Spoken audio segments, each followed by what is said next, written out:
brick road to the top of the mound at Oriole Park. Right-hander Shane Baz, drafted 9 years ago but still just 26 years young, begins the next step in his professional career.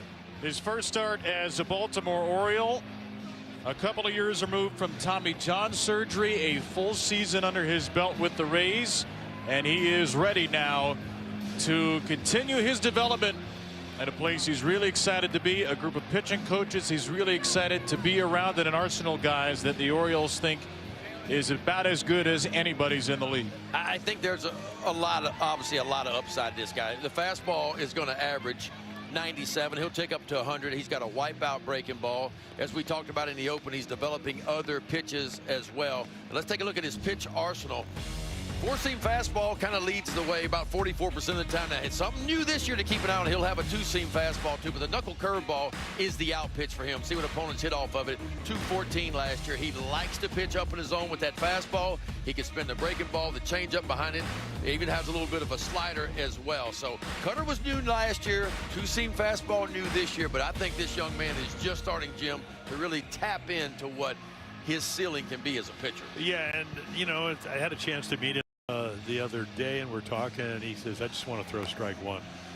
And that's one of the keys. We, you know, if you listen to Drew French, who did a long interview on the pregame show, he was talking about how he's bought in. I mean, very athletic. Mike Elias talking, he said, great athlete, great arm. So, and I just hope he just goes and be himself, is himself. Yeah. Because just because you got this big contract, you don't have to be any better than you already been. And they thought highly regarded again to trade 4 guys in a competitive draft choice. Today's Bet365 player prop spotlight. Bet365, where winning is everything. The over/under 5.5 strikeouts today for Shane Baz. Punched out 176 last year in 166 and 1/3 innings. Rubber match, Orioles Twins, a little bit behind the 8 ball here. The umpires just came out of the tunnel about a minute and a half ago, which is why Shane delayed his warm-ups.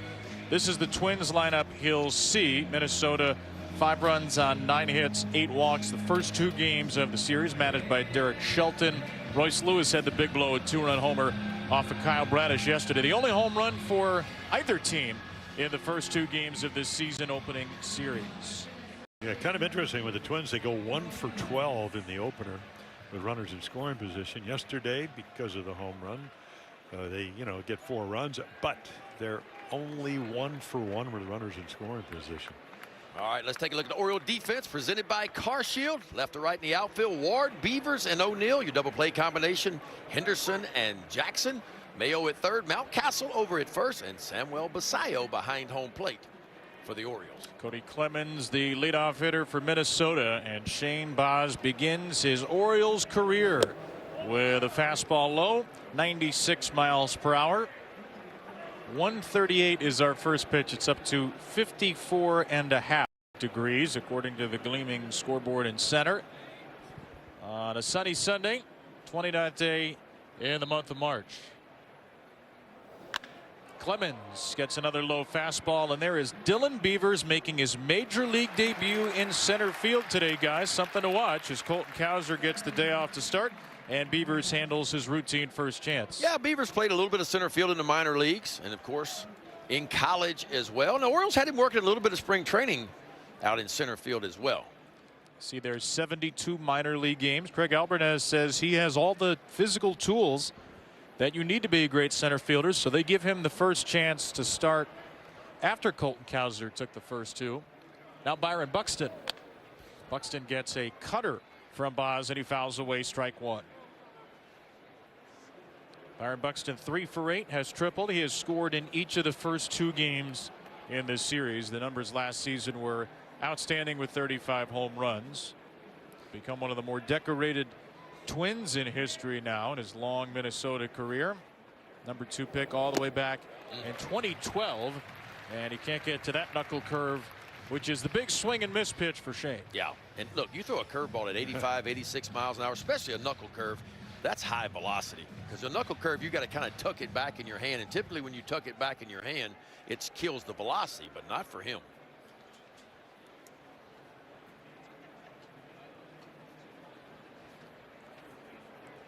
Oz and Basayo the battery on 0-2. There's another breaking ball. Wow. It's a really good take by Buxton. That ball's got a lot of depth to it, doesn't it? I'd want that pitch. I mean, watch this. Maybe just a little off the outside. Again, that's corner. one of those head scratchers if you're on the mound. Like, how do you take that? Yeah. Were you fooled or are you seeing it that I think good? he got fooled. And now elevates with a fastball at 98. Yeah, those numbers that Buxton put up was hitting, I mean, primarily leadoff. Derek Shelton, first year, says, you know, we want those numbers, but I also want some RBIs. So he moved him down the lineup, and it looks like Keyshaw, or as in this case, Clemens will lead off for him. Well, runs have been hard to come by in this series so far. Twins with 5 runs on 9 hits in 2 games. Orioles just 3 runs on 10 hits in 2 games.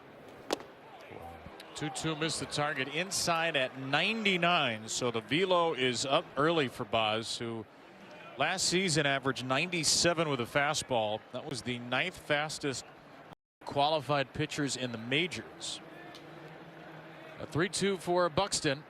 1 out in the first inning. Got him with a cutter looking, but Byron Buxton calls for a challenge. To call the strike, the batter is challenging the call. Chris Siegel, the home plate umpire, has his 3-2 call of strike challenged, and he was right. The pitch was a strike. Minnesota has 1 challenge remaining. Well within the zone, so Shane Boz's first strikeout as an Oriole is confirmed. On a cutter, too. I don't know if that's where he backup, wanted it. little backup cutter, Trying to get it down and away, and it Yeah. just kind of backed up and in. But nonetheless, it's an out. And you see the ABS success rate through 4 days in the big leagues. Batters are not as good at this as folks might think. Catchers have been great, and the Twins are now down to 1 challenge for the remainder of the game. Luke Keyshaw goes after first pitch cutter, and Shane Baz in his Oriole debut throws a perfect 9-pitch first inning.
The Baltimore Orioles, managed by Craig Albernaz, have Ryan Mountcastle making his first start of the season. At first base batting cleanup, Jeremiah Jackson, another start after a couple of hits yesterday. And there's the big free agent signing, Pete Alonso, DHing today and batting third. This lineup will take on Bailey Ober, hoping for a bounce back after a tough 2025. Yeah, 12-game winner 2 years ago with more strikeouts than inning pitch. So, ERA gets over 5 runs a game. Velocity down in spring training. Best pitch changeup, 6'9" with great extension. A lot of high fastballs, and that's right about where he throws the fastball at 90. Unusual for somebody that tall.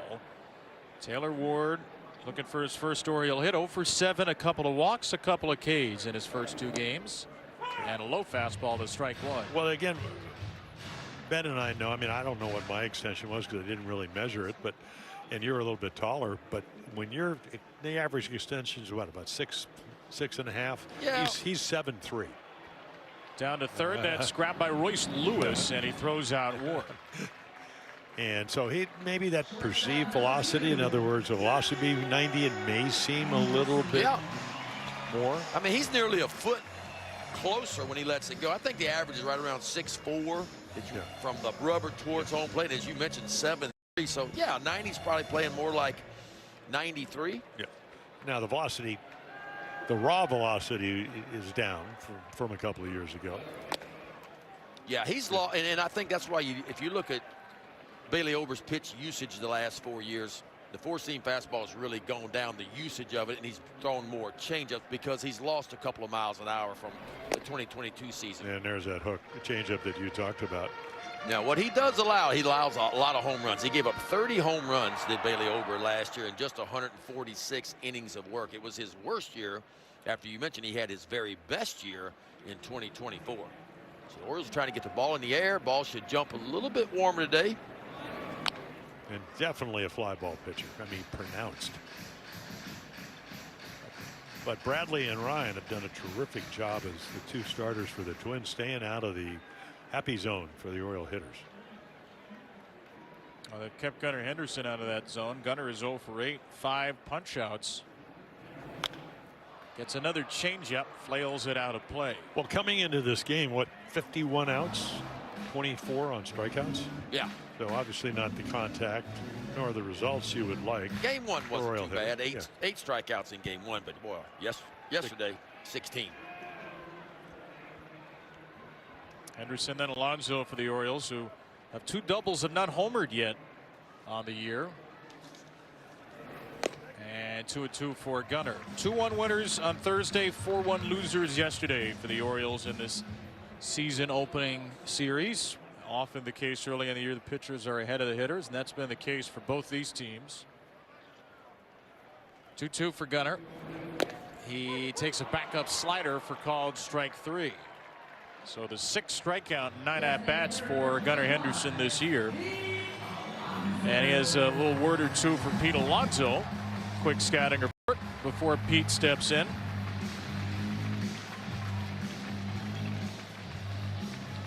We saw Pete do this in the past with the Mets, trying to soak up as much information as he can. Had his first Oriole hit yesterday. And Pete takes a changeup just off the plate. Well, the Orioles got to get the top 3 going. If you look at Ward, Henderson, and Alonso so far, and again, it's just sample size, but 1 for 24. Those 3 at the top of your lineup.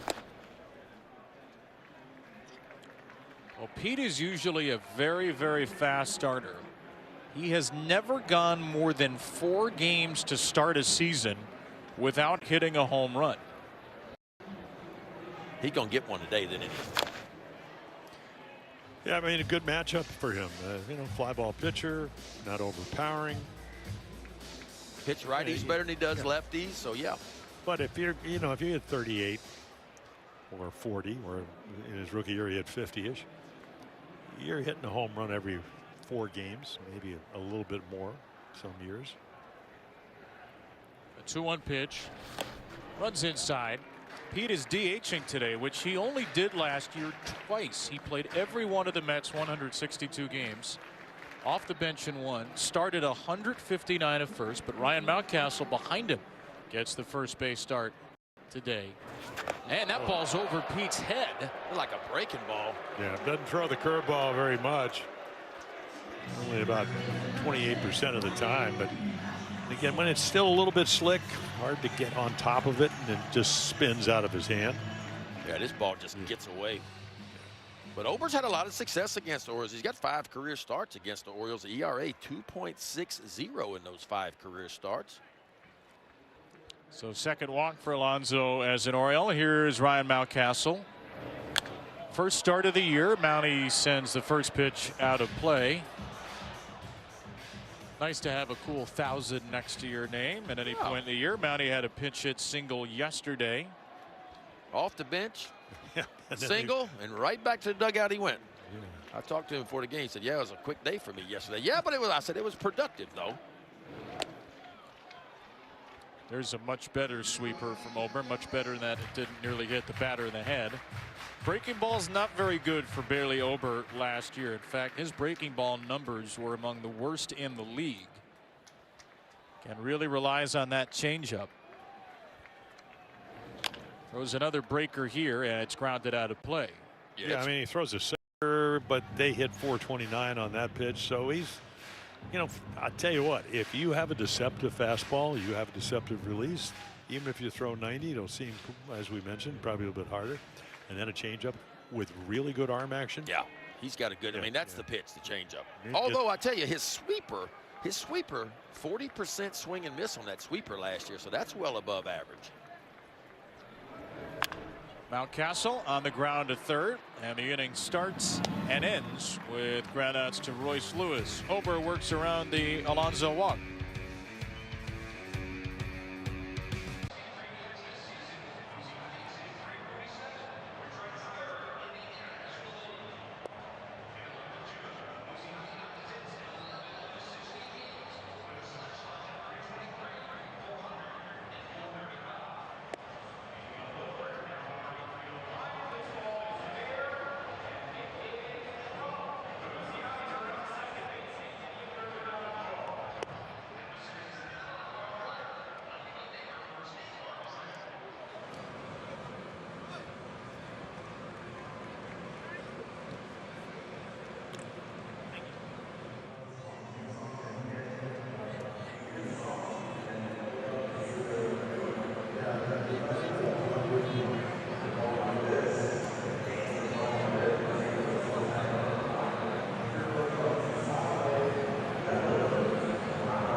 Could save hundreds. Rock chalk.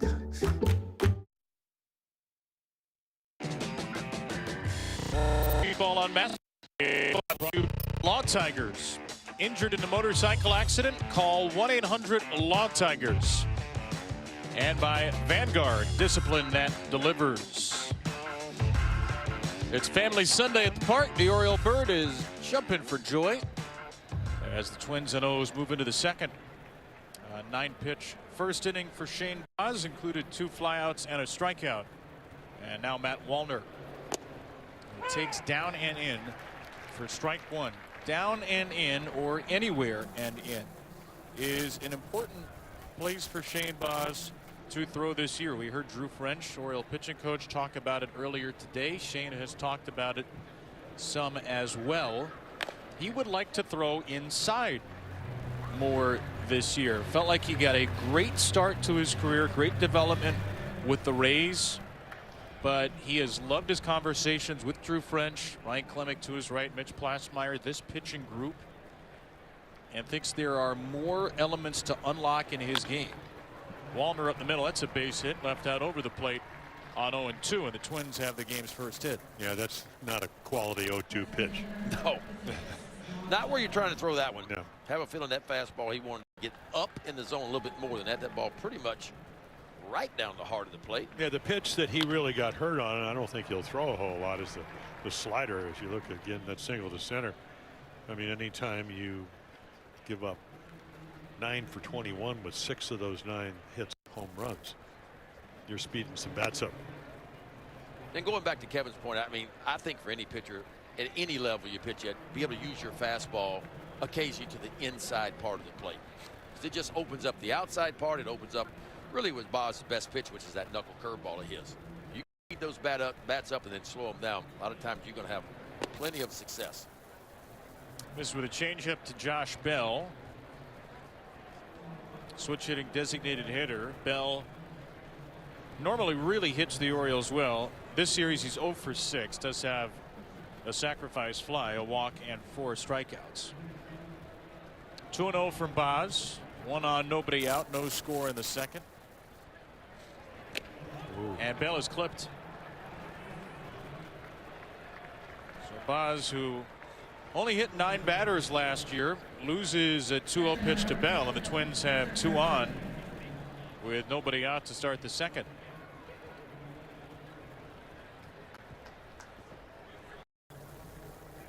Perfect first inning for Shane Baz, and imperfect start to the second. And now Victor Caratini making his Twins debut behind the plate after playing first base on Thursday.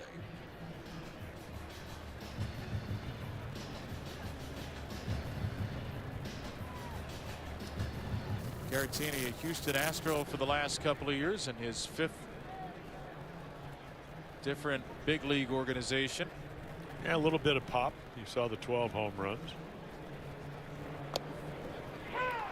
Strike 1, dropped in the knuckle curve.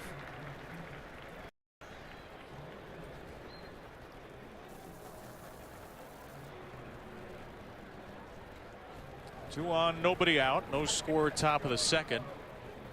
Here's an 0-1 from Baz.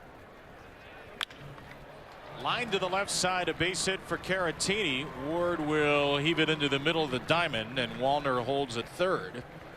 So rather quickly here, Minnesota has loaded the bases with nobody out. Well, good pitch to hit, a little changeup that stays up. Caratini did get a base hit opening day, playing first, as you said, Kevin. So I mean, I don't know. I never got a 5-year extension for the kind of money he got, but I gotta think. We were talking before the game. Mike Flanagan used to always say sometimes you got to try easier. Yeah. Well, it's got a lot of Yeah. emotions. I mean, Yeah. anytime you change teams, you want to have a good first start, and you get the contract extension on top of that. So this will probably be the toughest start for Shane Baz, the first one. So right now, after you load him up with nobody out, you're looking, okay, how do I extricate myself and not have a big inning? Right. How do you minimize damage? And you don't mind giving up 1 right here. The question is, don't give up a crooked number. A lot easier said than done. Bases loaded and nobody out for Trevor Larnach. And Baz zooms a fastball up and away at 98.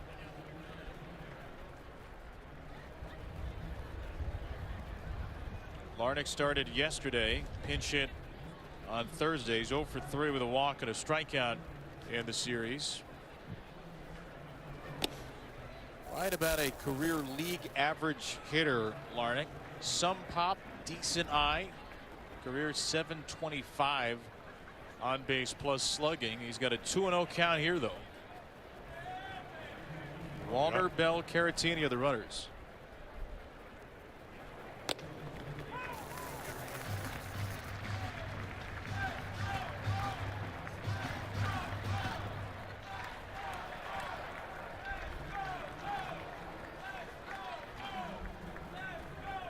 Two and one after dropping in a cutter.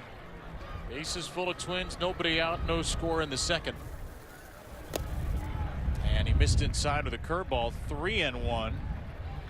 Well, you know the variable chance deviation. You throw it for the middle of the plate. You hope it doesn't go there, and that's kind of the situation he's gotten himself in. Round ball, round bat. You hope the hitter doesn't square it up, right? Exactly. Maybe you get a hard one shot, one hopper over to Jeremiah Jackson, turn a double play. A 3-1 bounces on the ground to Jackson at second. He gets the ground ball, but it's hit too softly out of the reach of Mountcastle. No play for Jackson. It's a run-scoring infield single. 1-0 Twins, and they're still loaded with nobody out. Looked like another cutter that, and again, a gutsy pitch, trying to throw a strike. And again, your Mountcastle, who can really pick it, and he's tall, gets over his head. Nice play by Jackson. Keep the ball, in the infield. I'm not sure Bell would have scored anyway, but. So here's Royce Lewis. Bases loaded, nobody out. 1-0 Twins in the second. We're having some technical difficulties that have popped up here. We'll get that score bug back for you as soon as we can. Try to keep you as updated as possible of the count situation. 1-0 to Lewis. Bases full, nobody out. Twins number 8 hitter. And a 2-0 count now. Royce had a 2-run homer off of Kyle Bradish yesterday. Also walked, and This guy with the bases loaded basically turns into Hank Aaron. 6 grand slams in the young career of Royce Lewis. Actually, what Pat Tabler used to work with Buck, one of the great bases loaded hitters. Royce had 4 grand slams in 2023 in an 18-game span, by far the shortest in Major League history. And caught the outside corner with a cutter. It's 2-2. The previous shortest span in which a player hit 4 grand slams, Don Mattingly did it in 39 games. So Royce in 18, better than half that. And time is called before the 2-2 pitch. Well, you want to stay out of a big inning. You need a strikeout right here. Yeah. Like we said, more strikeouts in innings pitched last year. Well, the key is getting ahead, right? And that's where Boz has kind of failed here in this inning, is not being able to throw strike one. Here's his 2-2 with the bases loaded, nobody out. Lewis grounds it off himself. The typical strikeout pitch for Shane last year. The curveball was brushed aside. Once again, Derek Shelton, who in his first year manager, said, listen, obviously how Buxton goes, if he stays healthy, we go. But he also said, Royce Lewis, if he can stay healthy and get back anywhere the way he was when he hit those grand slams, they're going to be a better ball club. And we saw that yesterday. 2-2 pitch. Lewis flicks it out of play. That was 99.6, so 100-mile-an-hour heater rounded up for Shane Baz. Boy, it's easy too, isn't it? Like, it's nice and smooth. Yeah, but he spoiled 2 really good pitchers' pitches. Yeah, the approach has been good for me for the Twins. They're not trying to do too much. They're just trying to put bat on ball. Another 2-2, and this time Baz cuts him down with a cutter. The first out of the inning with the bases loaded. Big time pitch. Big time pitch right there when you needed it too. Nobody out, bases loaded, 1 run already in, and he leans on that cut and gets it right by Lewis. Now you need the ground ball. 1-0 Minnesota, top of the second. Bases loaded, 1 out. Number 9 hitter Tristan Gray. Strike 1, 98. Now you mentioned it well, but free and easy is the way that looks. It's smooth. I mean, the ball just jumps out of his hand. Because Baz isn't a huge guy. I mean, 6'2", 6'3". 6'3", 200 the list price for Shane Baz. Gray clubs one into right field. O'Neill racing back. He dives and can't get it. This will score at least 2. Larnach coming around third will get a stop sign there. And now Gray is at third, tag there to the plate, not in time from Mayo. He got the out on Gray, but Larnach came in to score, and 3 runs come in on the double by Tristan Gray to make it 4-0. Well, the stop sign went up over at third base, and so for a second you had a couple of guys, and Tyler O'Neill doing all he can do, lays out, couldn't quite get to it. Beavers gets it and gets it in, and watch the hang up right here. You'll see Tristan Gray, stop sign at third. You got 2 runners right there, so Mayo collects the out, then tries to go home, but not in time.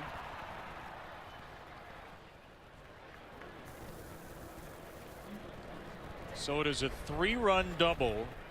Gray is out 8-4-5.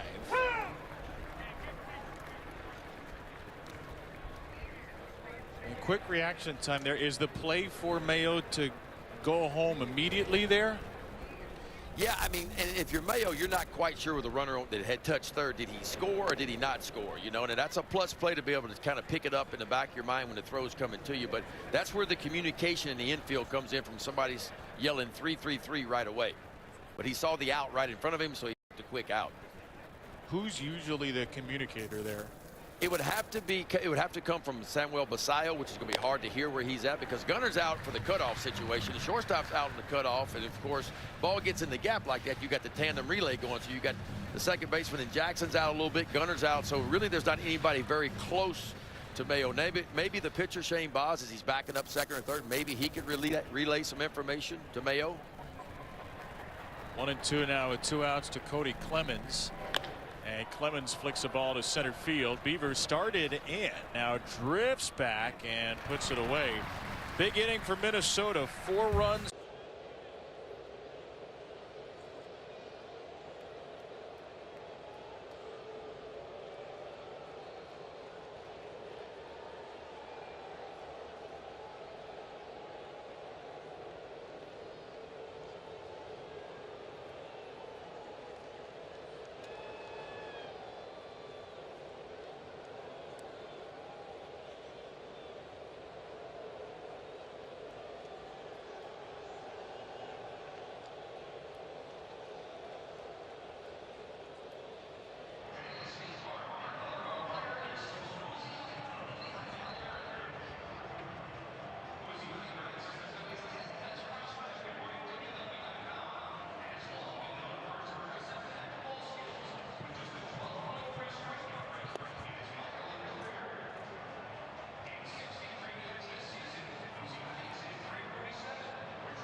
Wherever you're headed, we're right by your side to help you secure a stronger.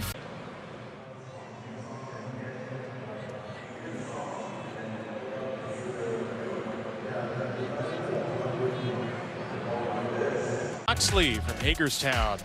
Michelle has won $500 for being selected. Will win $500 more for every Orioles home run. $5,000 for each of those Grand Slam hit today. Learn how to be the fast play contestant of the game at mdlottery.com/homerun. 4-0 Minnesota in the bottom of the second here in Baltimore. Again, we apologize. Our truck's been hit with some technical difficulties right now, so we're working to get the score bug back. But there you have it. 4 runs on 4 hits in a big second inning for the Twins and Bailey Ober. It took the scoreboard a while to figure out how many scored. Samuel Basayo with a high skyscraping pop-up, which is eventually snared by Tristan Gray.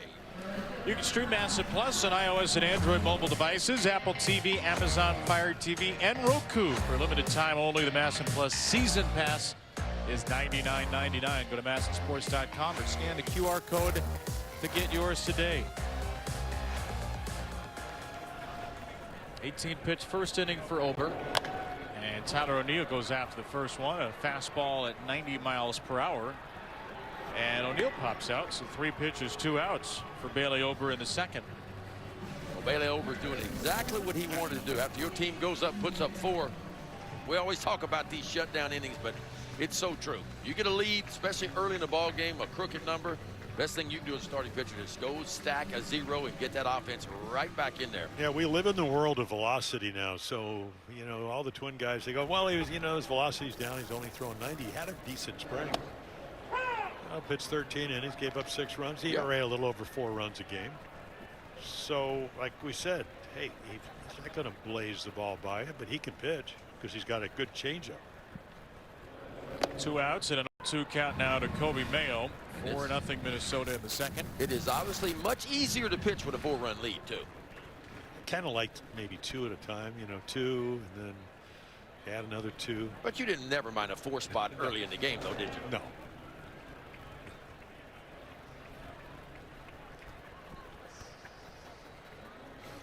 Was 2 the sweet spot that would be a quick enough half inning? Well, I didn't want to get a big there? lead. Then I was afraid of blowing it, you know. So that was Maintain your sharp edge with only a couple of runs at a time. 1-2 to Mayo. Well, you know, it's interesting. I pitched, you know, I had a fever almost 100 degrees, and I'm out there, and I go out first inning at Memorial Stadium, get them out. We score 5 runs in the bottom of the first inning, and one of the rare times that Earl Weaver actually said something that made a lot of sense. He said, just think, if you weren't pitching and you were sitting at home with a 100-degree temperature, how bad you would feel if somebody else got that 5 runs in the bottom of the first. That made total sense to me.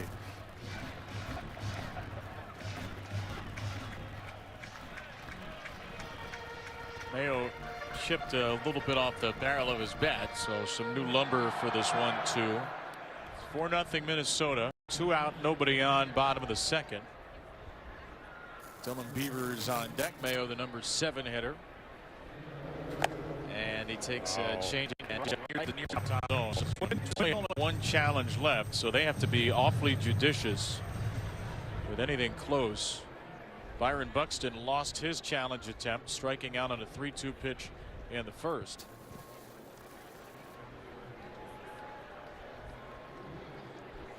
Sixth pitch from the 6'9" Ober to Mayo. On the ground to third. Lewis has been busy.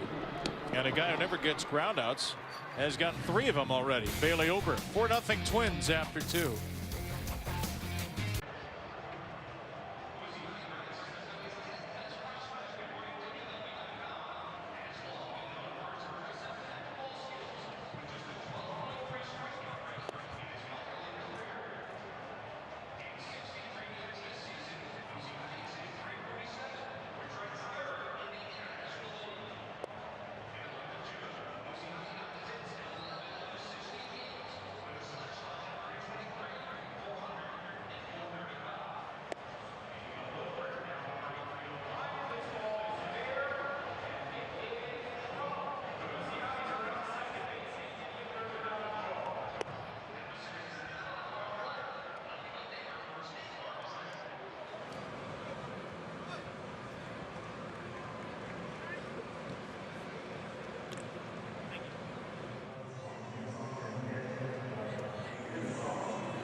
Happy 250th, America. And here's to the next 250 together.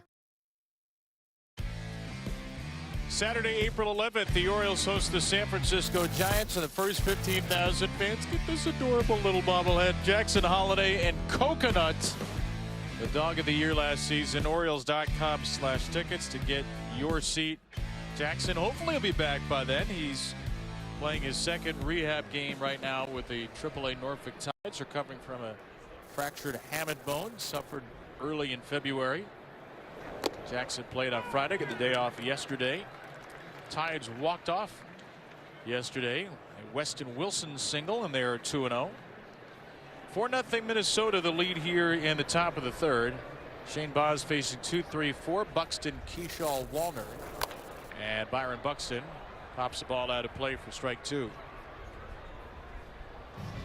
9 pitches in the first inning for Baz, a perfect one. 26 though in the second. The Twins had 4 runs on 4 hits plus a hit batsman.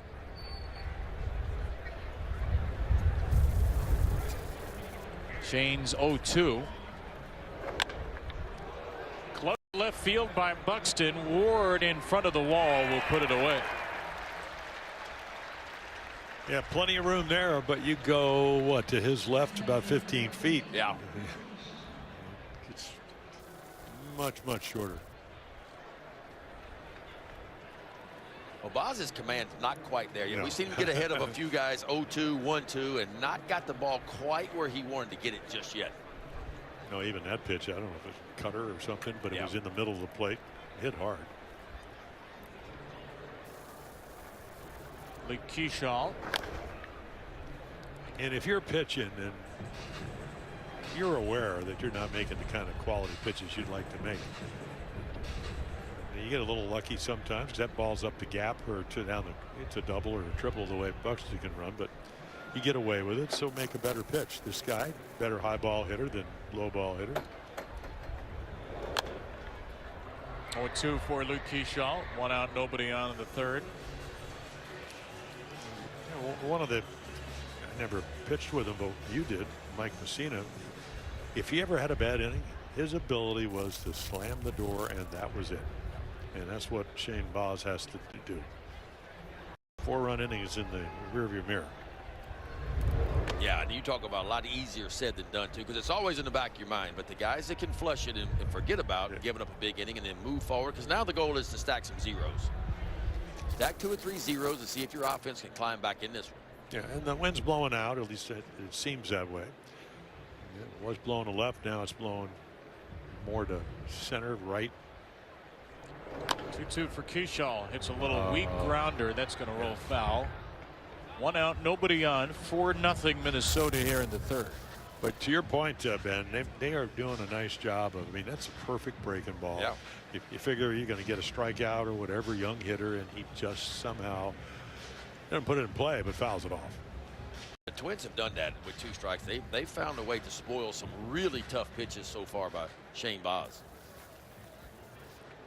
Did not have last year a huge swing and miss rate with the Rays. Did have more than a strikeout per inning.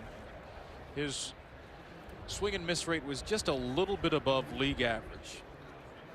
He's a pretty big ground ball pitcher last year, even without a 2-seamer, which he's added this year. Not sure we've seen him go to the 2-seamer yet today, though. I have not seen it as of yet. 42 pitches in. 2-2 for Kershaw. Or 1-2 still for Kershaw, I should say. 1 out in the third. And Baz whips a 99-mile-per-hour heater outside. Kershaw flied out to right his first time. 1 for 8 in the series. 1 out, bases clear. 2-2 in the third. Spiked it.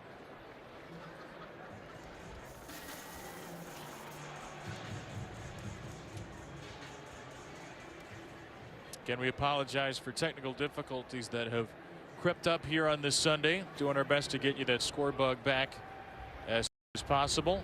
4-0 the Twins lead in the third, and a 3-2 from Shane. In the air to Tyler O'Neill for the second out.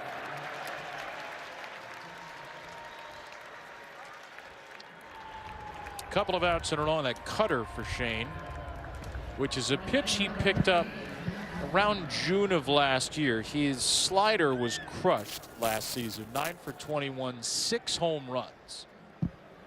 Had some big problems, especially at home with that pitch. He turned it into a cutter.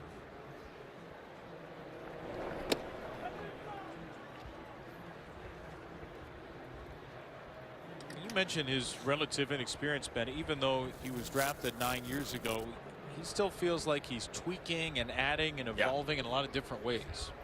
I mean, we talked about it in the open. Only 50. This is his 55th career start. So a lot of ways, still learning, trying to figure out who he is.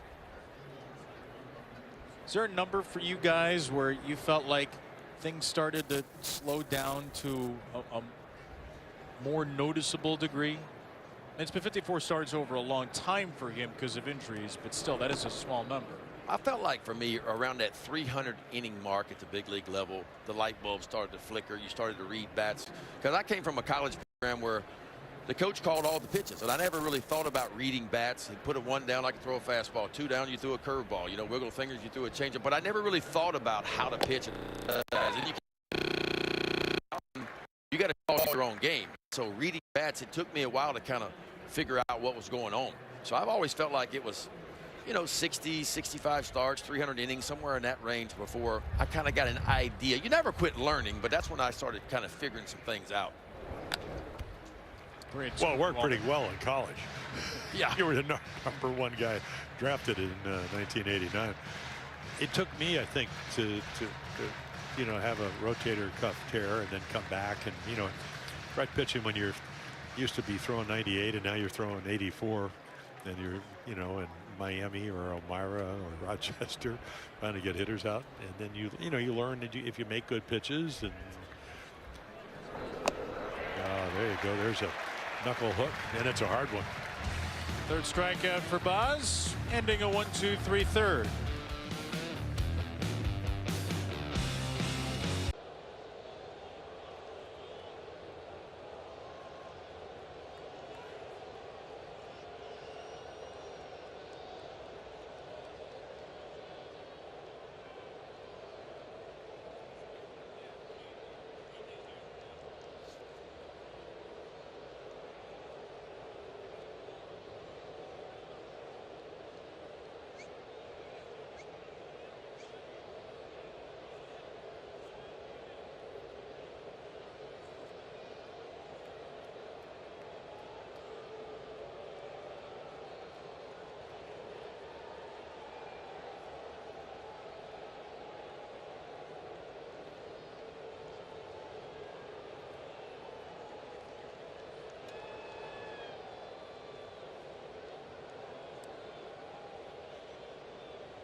faster and stronger. Orioles baseball on MASN, presented by Tower Federal Credit Union, your hometown credit union for more than 70 years. And by Bet365, where winning is everything. Kevin Brown, Jim Palmer, Ben McDonald with Melanie Newman downstairs and our entire wonderful MASN crew. Bottom of the third inning, a 4-0 Twins lead in the rubber game of this opening series.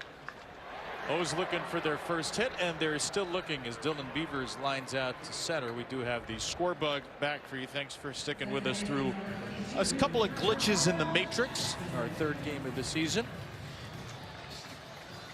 Time for our Xfinity Power Connection. Sorry, Jim. Oh, that's all right. Jeremiah Jackson with a couple of powerful hits yesterday, two of the hardest of his young big league career.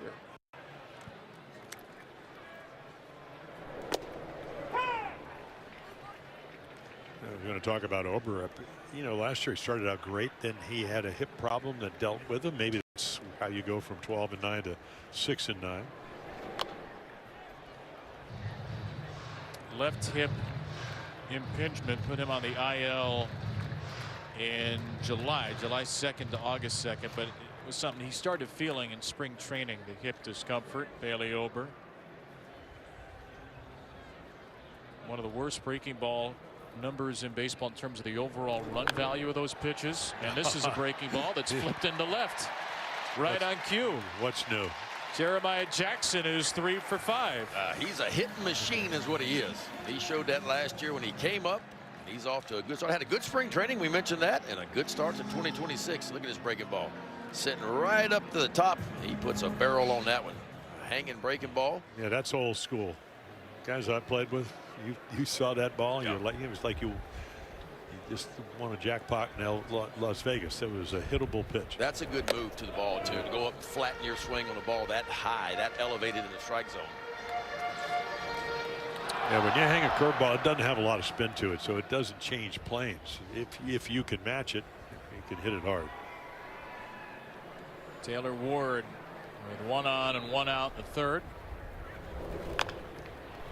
Another ground ball to third, the fourth of those today. The Twins only get 1. Well, going back to when you get a 4-0 lead, somebody's got to change your confidence level. When we talk about what the Oriole hitters got to do, you know, and maybe it doesn't have to be a home run. It could be a double up the gap. Got to get on the board. Got to put some pressure. Seems like the Orioles are super aggressive today. They're attacking early off of Bailey Ober. Yeah, and how do you get outs if a team does that? You throw strike 1, and he's been able to do that so far. Only strikeout of the game was Henderson. He's aggressive. He pops the first pitch up, and this will be another first pitch out. 3 first pitch outs for Bailey Ober, who's cruised through 3.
Family history. The fourth inning of Orioles baseball is brought to you by Central Atlantic Toyota Dealers. Shop Toyota for legendary style and reliability. And check out the all-new RAV4 at toyota.com. It's our first Family Sunday of the year. Great to see lots of kids out at the ballpark. Mom and dad, the family today. Every Sunday this year, a Family Sunday at the park. Great pregame promotions, hanging out with the Oriole Bird, and then as always, kids can run the bases after the game. And not a bad day for it for March the 29th. A little chilly, but up to 55 degrees. Well, compared to yesterday, it's. Yeah, it was chilly yesterday. Was it? It actually felt cooler than what it actually was. Ooh. Josh Bell goes up the ladder to get a high fastball. Dylan Beavers in center see it. field does He not never see saw the it. ball. Just couldn't find it, and it drops in for a double.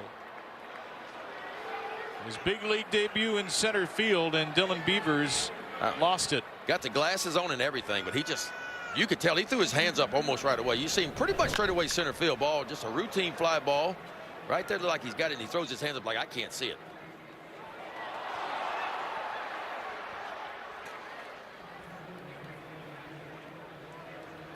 That is a helpless feeling right there. For both Boz and his center fielder. Yeah. And now let's see how the Twins play this. You would think with a 4-0 lead they want to add, hit a ball to the right side, force the Orioles to play their infield in, make it easier. Victor Caratini has singled to left in the game.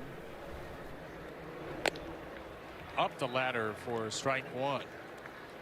Well, Twins already today 3 for 4 with runners in scoring position. They were only 2 for 13 runners in scoring position the first 2 games.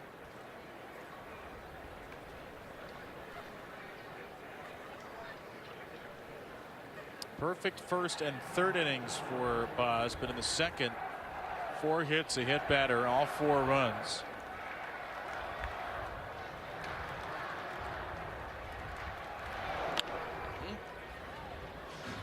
Here's a trivia question for you guys. Y'all probably know the answer. I saw this in our notes a while ago. Shane Baz was the 12th pick of the first round in 2017. Who was the 13th pick in 2017? Just 1 pick behind Shane Baz. In what, 2017? Not Matt Hobgood. Well, I'm going to note as Caratini fouls the ball off himself, Vic Abel is warming up, which is interesting for the Twins here. I have not seen the answer. 13th pick, 2017. Look it up. It's going to surprise you. Okay. I'll let you talk about the replay, and I'll look it up. It's a curveball right off the front foot, and that hurts. Oh, yeah, that's right. I should have known that. You know it? No, I don't. Trevor Rogers. Trevor Rogers was the 13th pick in 2017. Shane Baz the 12th pick. The Orioles opening day starter, number 3 starter, 1 pick apart. Okay, so who was the 14th pick? Nick Prado, Kansas City. It wasn't an Oriole, so I was not worried about it. To the left side for Caratini. Mayo puts on the tag and gets the double play. Yeah, he said Bell went out of the baseline. So that's automatic. He is out, and Mayo continued the play and collected the out over at first base. Well done, Kobe Mayo, yet again. Derek Shelton's out to ask about it. Brian O'Nora ruled, as you guys astutely noted, that Bell went out of the baseline. Well, which he didn't. He really didn't go out. I don't think he went that far out of the baseline. Did Mayo tag it? I mean, he's directly in line with the base. Well, if you look at Mayo, Mayo had the ball in his right hand, and it almost like he reached for the tag with his glove hand, which didn't have the ball in it. Is that a challengeable play? It's a tag play. I don't believe it is, because the ruling was out of the baseline. Watch this. So even if the umpire gets it wrong, yeah, I mean, he's pretty much in a direct line, maybe a foot inside. Yeah, he might have moved 18 inches, but I don't know if that's enough to be considered out of the baseline. Now, you do establish your own baseline when you start, so he started a little bit where most guys on second base are going to start toward the outfield side a little bit so you can make the turn at third base on a base hit, but still. All I can say, when you're down by 4, that is a huge out. After a leadoff double error. Yeah, so it's hard to say for sure if he got him with the hand too, but that is a non-reviewable play. Judgment call of being in and out of the baseline. That doesn't fall under the plays a manager can challenge. So kind of helpless for Derek Shelton. If it was called an out on the tag, then you could challenge whether he actually tagged him or not. Yeah, I always thought that was actually between home and first, where you have to be, you couldn't challenge it, but seems like that should be something they should look at. Other bases.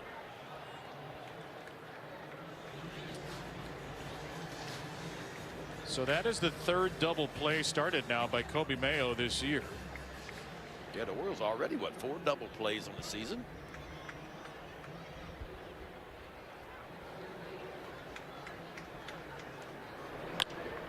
Larnach flips one into left field, down for a 2-strike hit, curving away from Ward. And Trevor Larnach will jog into second. He's got a 2-for-2 day. Well, for a team that didn't hit very well last year, 22nd overall, I'll tell you what, they're put on a pretty good clinic today. Not hitting it always hard, but just putting bat on ball. Kind of reminds me of the Toronto Blue Jays of last year. Didn't strike out much at all. Found a way in 2-strike counts to shorten up swings. So 2 doubles in the inning, and yet no one scored because of the out. Was that a mistake by Bell just generally to go on that ground ball in front of him? Yeah. Never. You don't want to advance, especially if you're not a good runner. And he is not. Yeah. According to Statcast, The rule of thumb, he's the second worst base runner in baseball last year. If you're at second base, the ball at you or behind you, meaning towards second base, is the one you typically try to advance on. If the ball's in front of you, that's the one you don't normally try to advance on.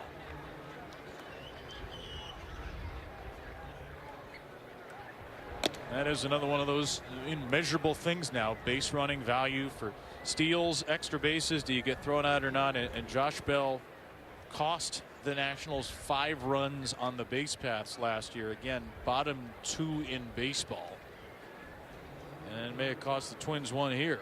2-0 for Royce Lewis, who struck out. Lewis takes a strike with a cutter.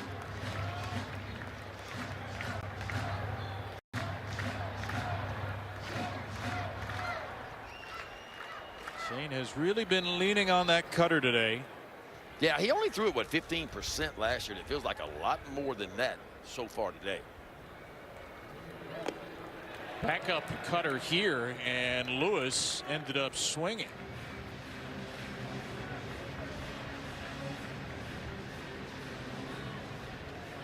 You see the spin, you think if you're right-handed it's working away from you, but when I mean, it's the best pitch in baseball if you could throw it every time like that. Swatted down to Henderson. Nice clean pick of a low hop, and Gunnar throws him out.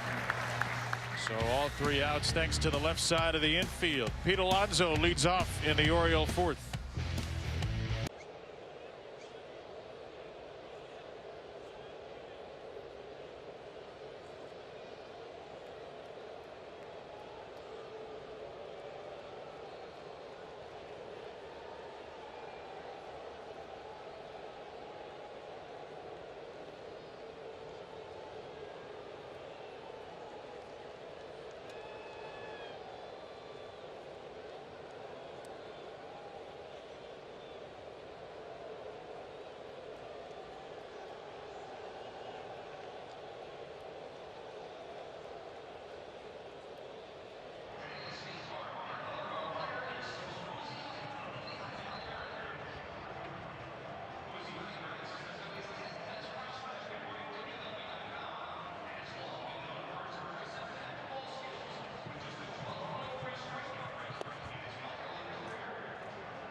Visit Orioles.com/Family Sundays.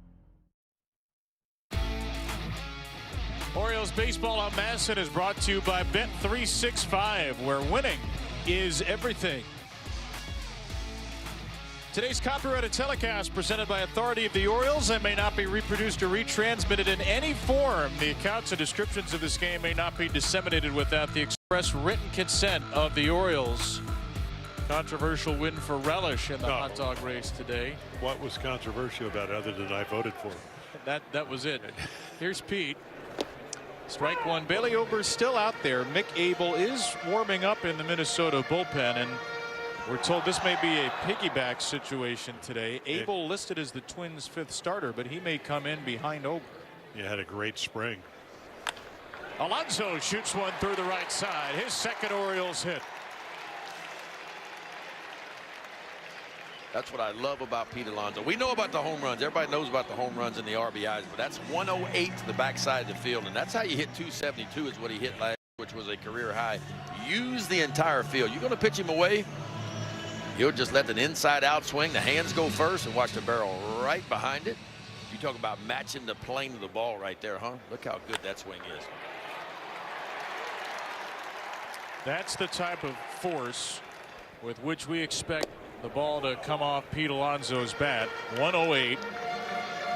Last year, Pete Alonso, in terms of average exit velocity, how hard the ball comes off the bat, was 7th in the majors. It was a career high for him, about 94 miles per hour off the bat. Mountcastle out of play, and it's 1-1. That's probably why he also hit over 300. Hit by 309 with runners in scoring position. Second most RBIs other than the. But again, he could hit. That's It's not all. I mean, look, 41 doubles last year, led the National League in doubles last year. So Ober with a 1-1. Bailey Ober's only induced one swing and miss in the game. 12 Orioles swings, but he's got quick outs. And again, Mick Abel, who's the Twins' supposed 5th starter, looks like he's going to pitch behind Ober in a piggyback situation here, so not sure how much longer Bailey Ober will go.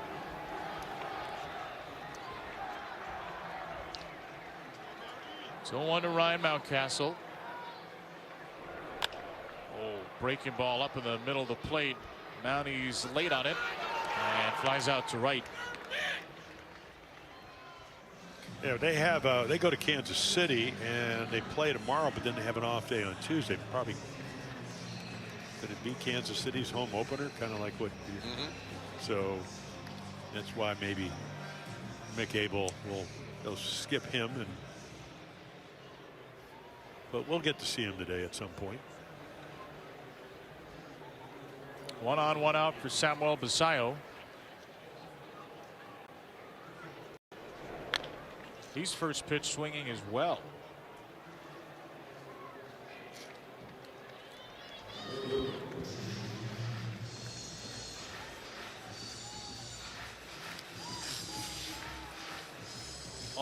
Awfully aggressive approach for the Orioles. Reactionary to all the strikeouts yesterday, or something different? I don't know. I mean, because when I look at Bailey Ober, and I'm not taking anything away from Bailey Ober, but his stuff doesn't wow me. Like, it's not a guy that I'd be scared to get down 2 strikes against. I know the changeup can be good from time to time.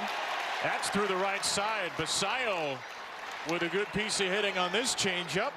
Alonso's over to second, and the Orioles have hits for 2 of their first 3 in the 4th. I mean, opponents hit 275 off Bailey Ober last year. In spring training, they hit 327 off of him in spring training this year. So just an elevated changeup, and Big Sam Basallo just goes out and circles this one right past the diving second baseman of Keishel. So can Tyler O'Neill come up with a big swing and get the Orioles right back in this one? Second hit of the year for Basallo.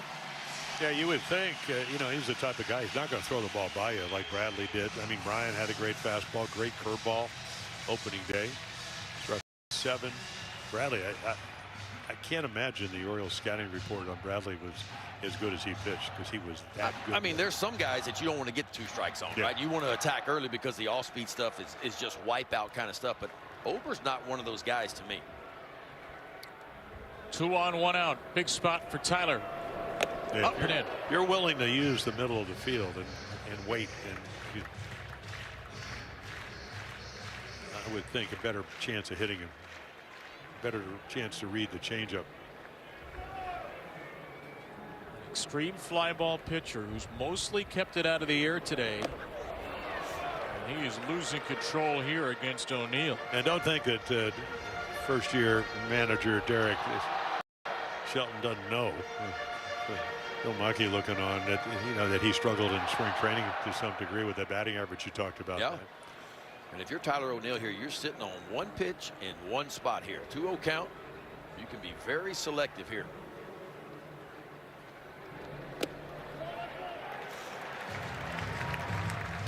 Still green light, 3-0. I think so. I think Tyler O'Neill had a wonderful spring training. He looked really comfortable to me. He gets a heater right down the gut. I would not be shocked at all if he's got the green light here.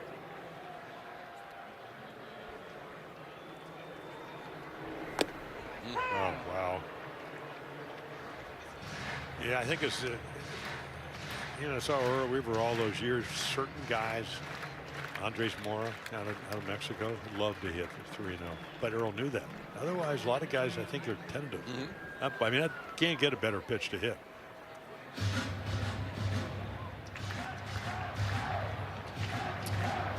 Big trouble for Bailey Ober last year. Allowed a lot of pulled fly balls, pull power. The Orioles have not pulled a single ball in the air today besides Jackson's little drop-in single.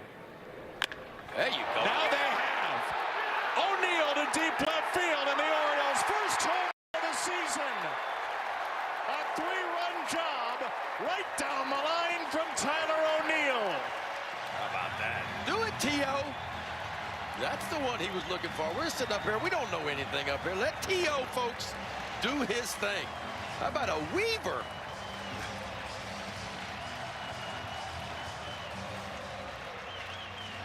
A muscular delivery from the Orioles' most muscular masher, Tyler O'Neill, with the Orioles' first long ball in 2026 to turn a 4-run deficit into just 4-3. That was loud, too.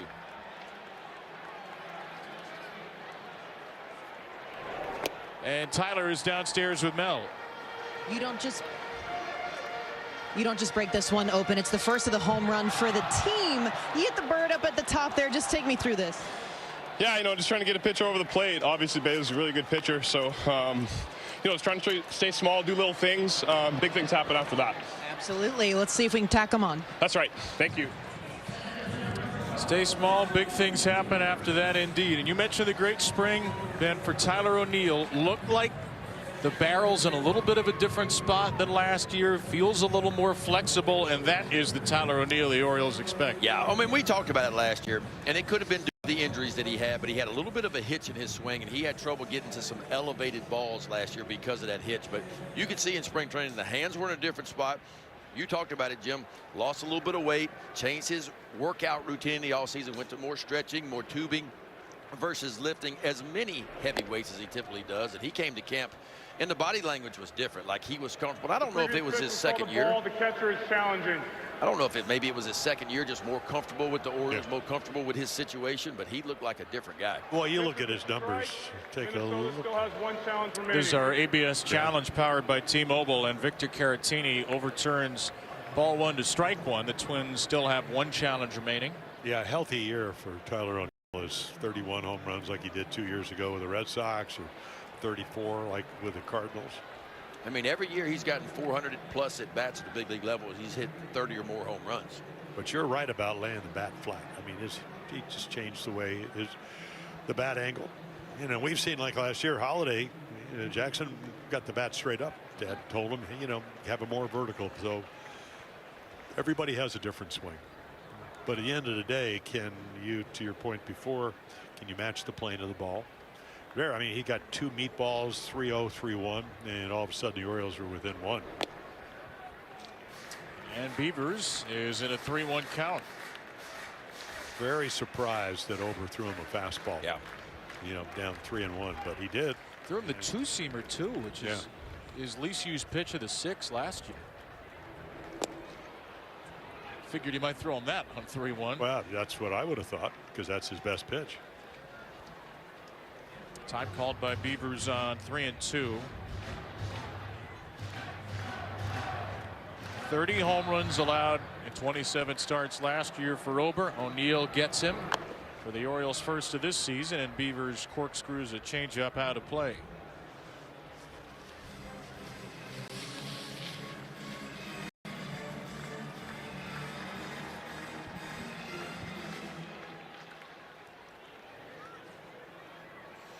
Seventh pitch to Dillon. Fights it off. Down to Royce Lewis on the left side. He better hurry, and he gets him. But the Orioles' first home run this year, it is a T.O. Weaver. Yeah, do it, T.O. How about this heater right down the gut? Lean back on one, kid, and boy, he leaned back on that one for a 3-run shot. Orioles cut the lead, only down 1 now through 4.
Learn more at uso.org today.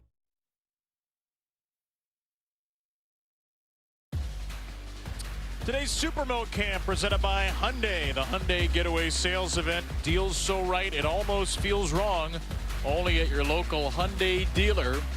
Supermo swing from Tyler O'Neill. The first home run for the Orioles this season. Limited to 9 last year in a 54-game injury-plagued season. But, of course, the year before that with the Red Sox, Tyler O'Neill went for 31. That's the kind of power he has. And he brings the Orioles within a run. So Shane Baz all of a sudden in a much tighter game as he jumps ahead of Tristan Gray with 2 good hooks. Yeah, Gray with a big hit, the double up the gap in right center. And of course did run himself out of an out, trying to make it a triple. Big inning for Baz right here. Yeah. He's got to have a little extra momentum on his side now after a 3 spot.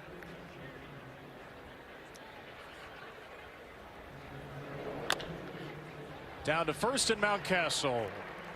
Good start. Yeah, pitch count at what, 70, so new day nowadays, maybe 85.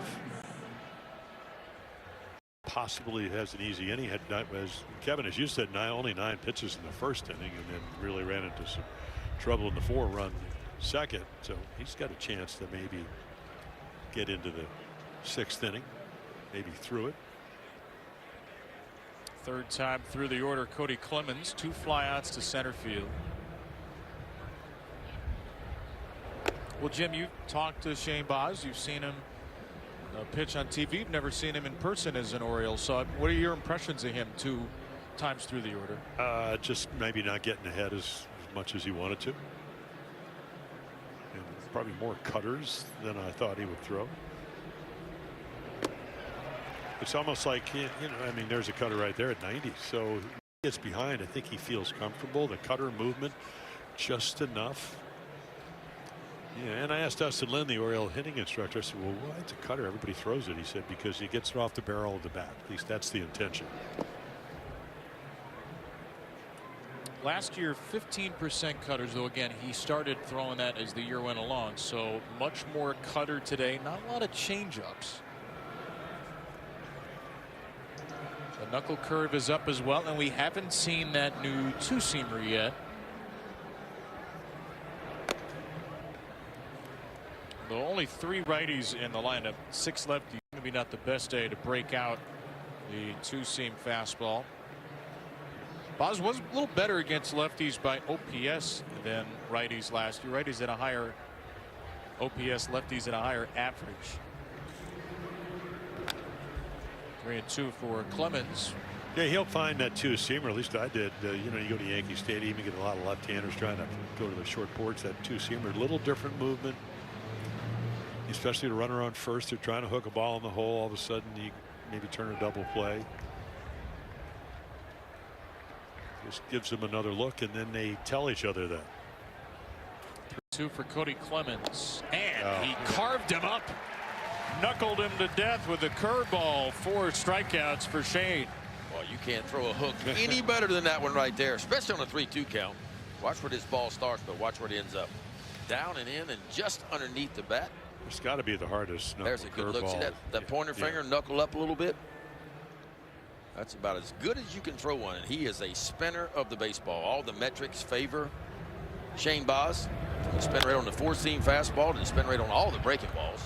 Buxton with a wedge into shallow right. That lands for a hit, and it's going to be 2 bases for Buxton. Take it. Oh, he's going to be out. He overran the base, and O'Neill didn't give up on the play with a dart to second. Well, T.O. doing it, folks. He's doing it on both sides of the ball. A 3-run homer in the last inning, and he did not hesitate at all. Grabs this ball and watch him quickly going to throw a dart straight into Gunnar Henderson. And Buxton called sleeping, and the Orioles are off the field down by 1.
Now it's time for Discipline That Delivers, brought to you by Vanguard. Tyler O'Neill, 5 outfield assists in just 39 games last year. Picks up 1 in the 3rd game of the season. That's what you call not giving up on one right there. You don't take anything for granted in this game. Quickly get it in, and how about the spin and a perfect throw to Gunnar Henderson? Yeah. That's the 3rd bad base running play by the Twins this afternoon.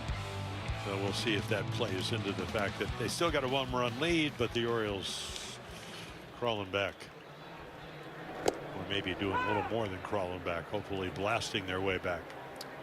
Well, the Twins have turned to Mick Abel, who made the opening day roster, was presumed to make the opening day rotation, but did come out of the bullpen his final appearance of spring.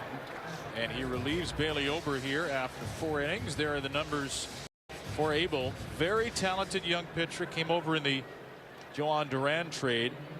and was a bit of a surprise to make the opening day roster over Zebby Matthews.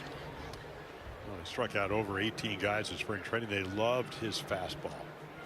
Great carry on it. You're seeing a couple of sweepers. Yeah, last year that fastball you're talking about, the four-seamer, averaged 96. Occasional two-seamer, but it's fastball, curveball, slider, and a changeup, and he'll mix in an occasional sweeper as well. 97 on the heater. He strikes out Jeremiah Jackson to begin his outing. Big kid at 6'5". And of course, how did you get him? You had to give up. You know, they gave up 5 relievers at the All-Star break last year, trading deadline, and he was one of them. Phillies get to Ryan, who blew a save yesterday, by the way. Well, yesterday all across baseball was a day of blown leads in the 8th and 9th. Tons of walk-offs. Blue Jays walked off the A's for a second straight day to start the year. Orioles down 4-0 into the 4th. Hopefully they can do some damage before those late innings. Tyler O'Neill home run has brought them within 1. Abel, a very talented right-hander, 15th pick in the draft in 2020. And he burns Ward with a high heater to make it 1-2. He's a high school draft, wasn't he? Out of he wasn't a college kid. He was a high school draft. Oregon, 2-time Gatorade Oregon Player of the Year, Jesuit High School in Portland area. Reminds me a little of Cam Schlittler of the Yankees. Similar build. He was the pitcher of the year in the AAA International League. McAbel last season struck out 114 and 98 and a third, 2.20 ERA. Slide step here, and he misses with a sweeper. 3-2. And that's coming off a year where he was 3-12 the year before, with a 6.46 ERA, even though he had more strikeouts, 117 and 103 innings. O'Neill, or Ward takes low. Caratini will challenge. Previous pitch was ruled a ball. The catcher is challenging. Ward is down at first. He didn't even look back. He believes this is ball 4, and he is wrong by that much. Strike. Minnesota has 1 challenge remaining. So the call overturned. A walk is flipped to a strikeout with the new ABS system this season, and that's a huge second out for McAbel. The Twins' 3rd challenge today, and Caratini has won both behind the plate. And that's what you will see in the majors in 2026 with ABS instituted for the first time. Last year in AAA, there were 323 occasions of a full count pitch being overturned, turning a strikeout to a walk or vice versa, and that's the first we've seen it here.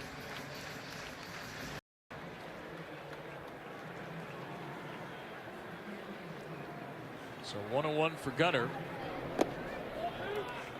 The challenge rate last year in AAA, little less than 5% of challengeable pitches were challenged on full count takes. The challenge rate jumped to 25%. So either pitchers, catchers, or hitters challenged a quarter of full count takes. Henderson gets sawed off and dumps his first hit of the year into left. You'll take that first one any way you can get it, I promise you.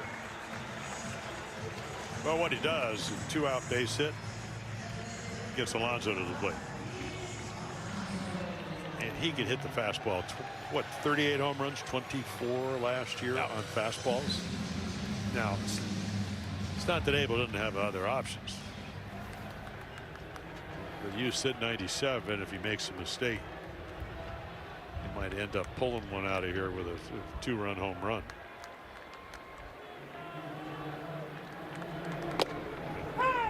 First pitch heater at 96 for a strike. Pete with a walk and a hard single today. First time he's reached base multiple times as an Oriole. 2 for 9 now with a couple of walks. Looking for that first extra base hit. And a fly ball put up in the air to right field. Will not be that first extra base hit. Scoreless fifth for Abel out of the bullpen. Twins lead by 1.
Every home game at Oriole Park, Family Sunday presented by Empowering Education. Some of the stuff the kids had today, an autograph session for the youngsters. Keegan Aiken, Tyler Wells were out there. Sign of baseballs for kids. The color and pennant for kids of all ages as well. First 5,000. Well, 12 and under, I guess not all ages. Go to Orioles.com/Family Sundays. Plan your Sunday at the yard. 4-3 game. Shane Baz pitching to Luke Keyshaw here in the 6th inning. And Baz gets a first pitch pop out to Jeremiah Jackson. Well, Shane Baz doing exactly what everybody hoped that he would do. After getting up a 4 spot in the 2nd inning, he has stacked 3 consecutive zeros, and he's allowed his offense to climb right back in this ball game. And with the left-hander Matt Wallner coming up, Shane Baz will lead this ball game after an out. Greg Albertaz comes to get Baz. A couple of days after signing a 5-year extension. Baz has a tough start to his Oriole debut. Good finish. 3 1/3 scoreless to close it. And he'll leave for Grant Wolfram in a 1-run game.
This pitching change brought to you by Jiffy Lube. Get in and out in a jiffy with an oil change, plus over 15 courtesy services in 15 minutes or less. Shane Baz is out 5 1/3, gave up 4 runs, didn't walk a batter, struck out 4. Now he'll turn it over to Grant Wolfram. Well, Wolfram had an outstanding spring, didn't he? 6 innings, did not allow a run. The issue for him was base on balls. He only walked 1 in spring training in those 6 innings and struck out 10. So he filled the zone up a lot better than what he did last year. Well, they all got the Drew French message. Hey, throw strike 1. Makes it a lot easier. He's got outstanding stuff. 6'7". Kind of across his body a little bit, so he comes right at you if you're left-handed. Probably feels like he's throwing it from behind you. Yeah, fastball average, that sinking fastball averaged 96 last year. He pushed up higher than that from time to time. If you're left-handed and you have a good breaking ball, and he does, but if you can throw a 2-seamer down and in, lefties just can't hit it. They can't get to it. Best shot is off their foot or maybe a ground ball to first base. Wallner checks the swing and holds up, according to Brian O'Nora. Well, the Orioles have 2 lefties in the bullpen right now. Dietrich Enns, who threw yesterday, and Grant Wolfram. Wolfram replaces Shane Baz, hanging around in that dugout after his 5 and a third. It was a good bounce back for a start that really could have gotten messy. Boy, they might want to challenge that one. That was close. The Orioles have still only challenged 1 pitch this season. His ball right to the outside edge. I guess it missed by a half an inch, maybe. They haven't challenged a pitch on defense yet. Basayo challenged a pitch while batting on Thursday. He struck out, challenged a pitch, and the call was confirmed. So the Orioles are 0 for 1. They were one of the least aggressive challenging teams in spring training, and that has carried over into the season. But based on the replay, looked like Basayo was right. 2. How about this one? Yeah.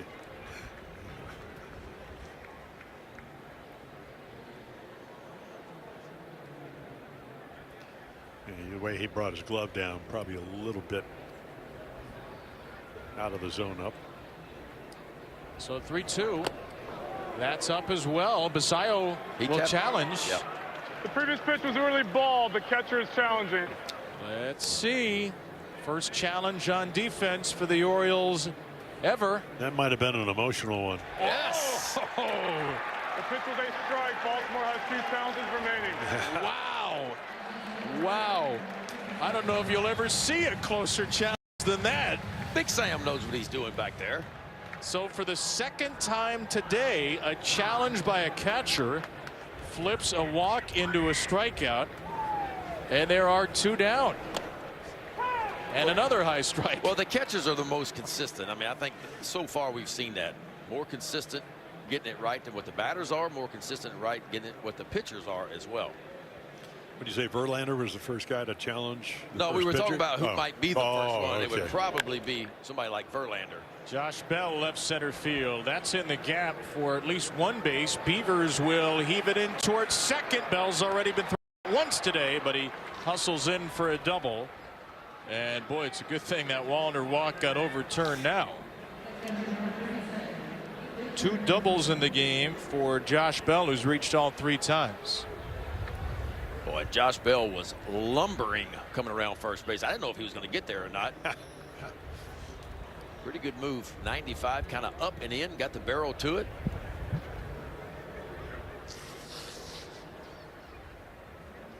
Well, as we talked about, he is their offensive upgrade this year, with the 22 home runs that he hit last year.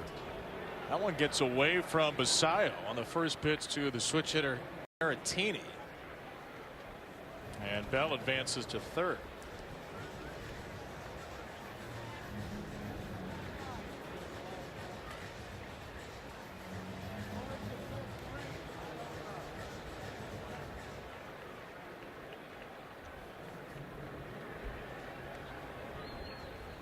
A wild pitch against Wolfram. And a strike in there to Caratini. Well, with no Keegan Aiken on the IL because of an adductor issue, Brett Wolfram, first series of the year, is the leverage lefty. Yeah. And even with Keegan Aiken healthy, he's a reverse splits guy. Dietrich Enns is in some ways as well. And so the Orioles needed a left-hander like Wolfram to come in and attack left-handers. Now it's 1 into Caratini. It's 1-2. Because if you watch the left-handers off him, the at-bats are not very comfortable. And Jim mentioned why. I mean, big guy, 6'7", steps across his body. You almost feel like if you're batting from the left side, the ball's coming at you. 1-2 for Caratini. Buried it. And Caratini doesn't bite on the curveball. It is an array of breaking balls for Wolfram. It was part of another one of those very under the radar trades with the Brewers for Daz Cameron last year, and feels like the Orioles might have gotten something special. His 2-2 in the air to left. Ward racing back. Ward in front of the wall, puts it away. And Grant Wolfram, with a little help from technology, and his left fielder gets out of a scoreless sixth. That's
You can stream MASN Plus on iOS and Android mobile devices, Apple TV, Amazon Fire TV, and Roku for a limited time only this season. The MASN Plus season pass is just $99.99. Go to MASNsports.com or scan that QR code to get yours today.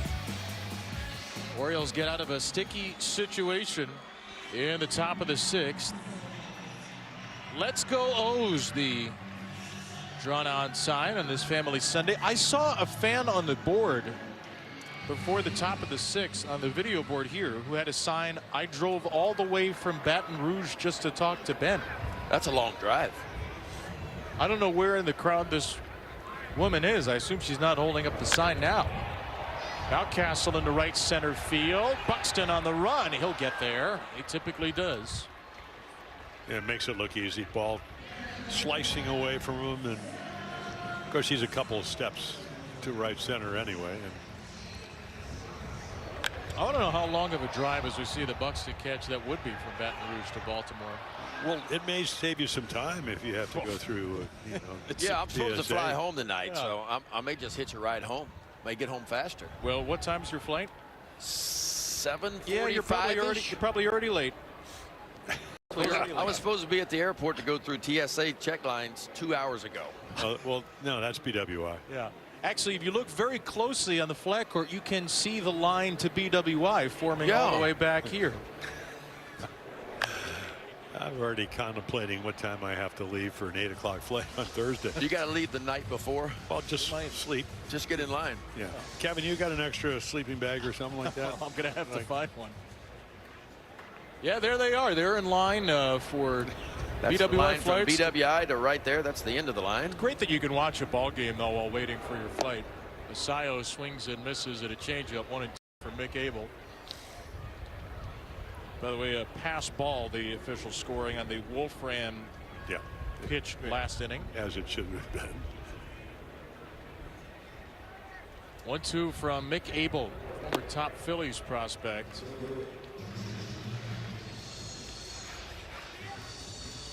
Another guy with big extension like Ober. Big difference from Ober, of course. About 6.5 miles per hour of velocity. 6-pitch mix as well for Abel. It's 2-2. Basayo goes up the ladder. You know, he's got a really good arm. I mean, the whole spring they talked about the fact that he would probably be the fifth starter. And why? Because his fastball, very, very good. Basayo chases a changeup. Third strikeout for Abel in an inning and 2/3. Nick Abel's got some good stuff. Not only is a fastball high velocity, but man, it's got some spin to it. Let's take a look at T.O. This is what he did his last time up. Got a fastball. Two-seam fastball was supposed to be on the inside part of the plate. It never got there. Hung in the heart of the plate, and T.O. knew exactly what to do with it. His first long ball. The Orioles' first long ball of the year. Well, you would have been a safe bet for the first home run of the year given his opening day prowess, but in his second start of the season, Tyler gets on the board. Orioles last year were tied with the Twins for 11th, 191 homers. Oh, did I read something also? Because he scored that day, didn't hit a home run. He is also up there with the record holders as far as runs scored on opening day. Scoring a run on opening day. 7 straight. So he's still Mr. Opening Day, even without the home run. He still ran home. And there's somebody else that hit his younger player that hit his 5th home run on opening day in Major League Baseball, which I cannot recall his name, but Well, I feel like Chase DeLauder hit 5 home runs on opening day alone, but that's not him. Top Cleveland hitting prospect who's homered in his first 3 regular season games ever. Oriole bullpen, Yaromil Geraldo, who threw yesterday. Only 3 pitches yesterday. what kind of hitter were you, Ben, when in the National League when you went over the Brewers were actually still in the American League when I went to the Brewers. Okay, so you didn't hit. No, I got to hit my first year in interleague play. Got a couple at bats. Struck out, flew out.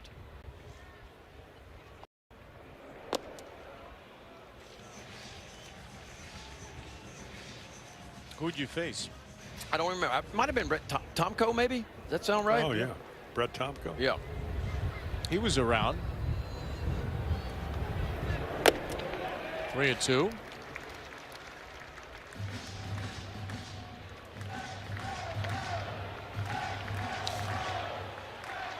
Mayo hoping for a shot. O'Neill has fouled out to first. Homered to left. And now he has walked. That's what a 3-run home run will do for you. Yes. Calling all heroes once again this season. All veteran and active military members can receive a complimentary Orioles cap. Just visit the guest experience kiosk behind home plate at any home game throughout the season. Presented by Tower Federal Credit Union, your hometown credit union for over 70 years. Well, young hitter, good fastball hitter. Let's see how Kobe does. And he does not get a fastball. No, but you better be careful in there. As Kobe Mayo showed in spring training, he showed in the month of September last year that even though with the long levers, being 6'5", he can handle the ball on the inside part of the plate. Adley Rutschman on the bench today. Basayo behind the plate. Certainly could see him for a big pinch hit spot, though. Perfect fastball. Right on the corner. Got some fuzz to it, too. Yeah. That's the thing about pitchers with high spin rate fastballs. They can pitch to the bottom of the zone because the hitter thinks it's going to fall below the bottom. It just continues to carry through. And of course, it really works in the upper part of the strike zone. Yeah, hitters, they think they can hit it, and it looks good, and hit the bottom of the ball if you hit anything. And it's hard to do. You talk to some hitters and they know they're facing a guy that can really spin the ball, stays on plane. They try to hit a ground ball. They try to get to the top of the ball. Hard to do.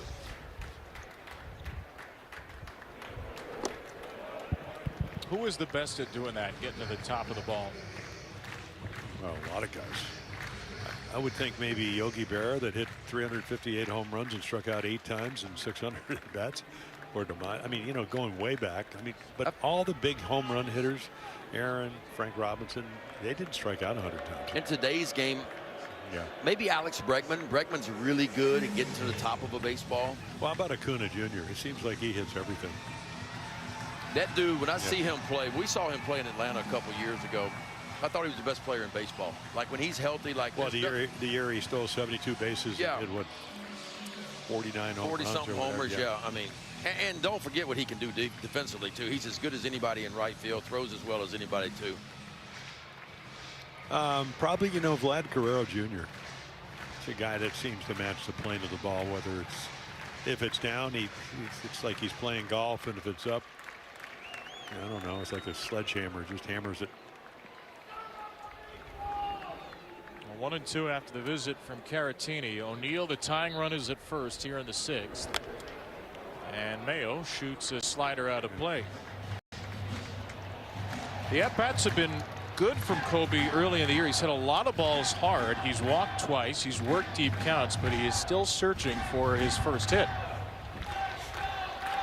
Well, how about a little double to left center, because Buxton's a couple of steps to right center and in center field, and they're playing him to pull and left, so a huge hole out there. Royce Lewis awfully close to the line at third. You're playing third base, you better be wary of Kobe Mayo. Buck Britton certainly is in the coach's box. Inside on Kobe, that's flared to left field. This could be trouble, and it sure is. It's going to be the first hit of the year for Kobe, who's been blistering balls, and of course drops in a bleeder for 2 bases as O'Neill takes third. That'll work right there. Because Trevor Larnach, the left fielder for the Twins, he didn't get a great read on this. I think his first step was back, and by the time he realized the ball was in front of him, tried to redirect but didn't get there in time. We talked about how quick the hands are. Not many guys get to 96 up and in, but Kobe Mayo gets just enough of it and dumps it down the left field line. So a big chance here for Dylan Beavers. And that was a strike too. He had to hang in there. So Beavers very jumpy on a changeup. Well, they played him a pull in the infield. I mean, you know, we talk about if he can somehow ground out the shortstop, nobody's playing there.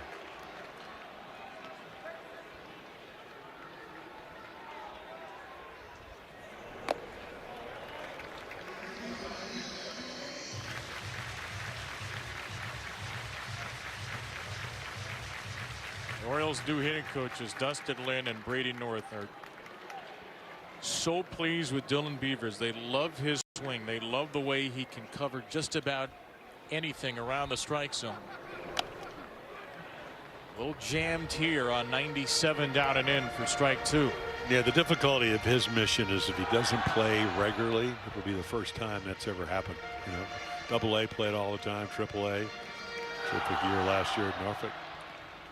So for a young player, how does he figure out how to be ready?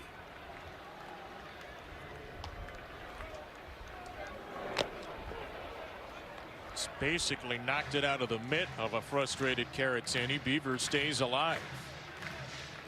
That's the old emergency hack right there. Maybe looking for something else and getting the heater. Yep, it certainly was.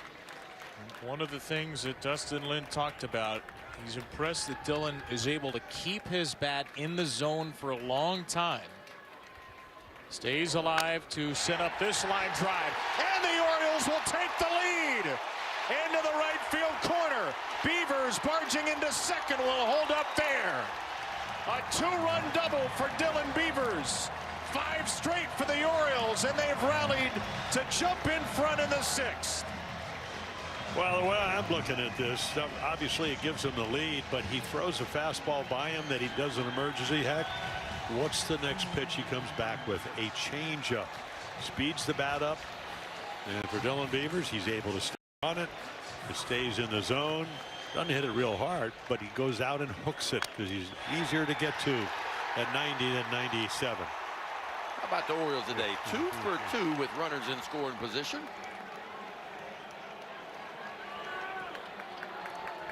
First hit of the year for Beavers.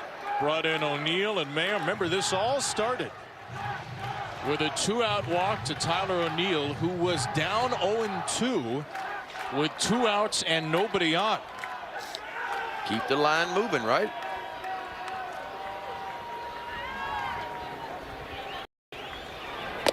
I mean, Mick Abel's like a tennis player who can't put away his opponent at set point. Was ahead of O'Neill 0-2, 2 outs, nobody on. Was ahead of Mayo 1-2. Was ahead of Beavers 1-2. And the 6, 7, and 8 hitters come through in succession, setting up Jackson.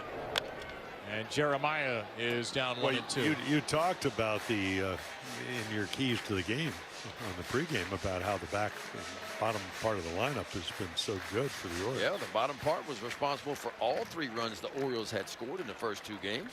Do we count O'Neill at 6, the bottom of the lineup? Kind of. Yeah, kind of. You know, he's got the 3-run home run today.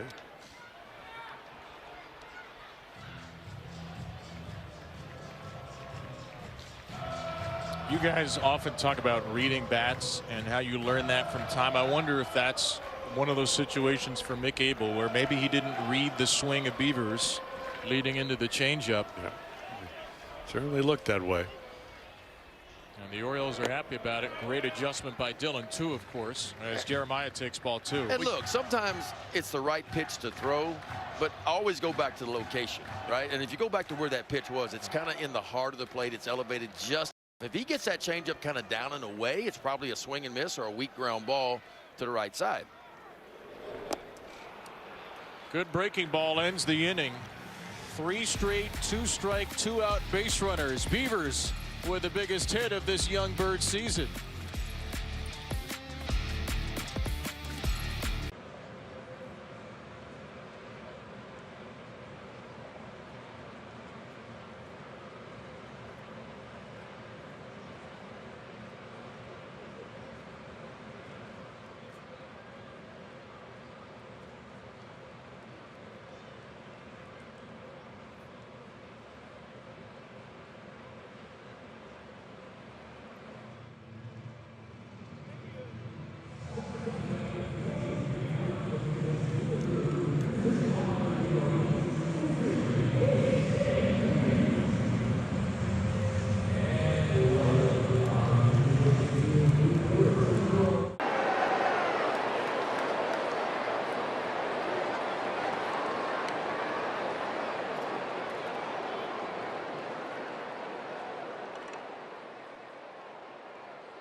Vanguard, discipline that delivers.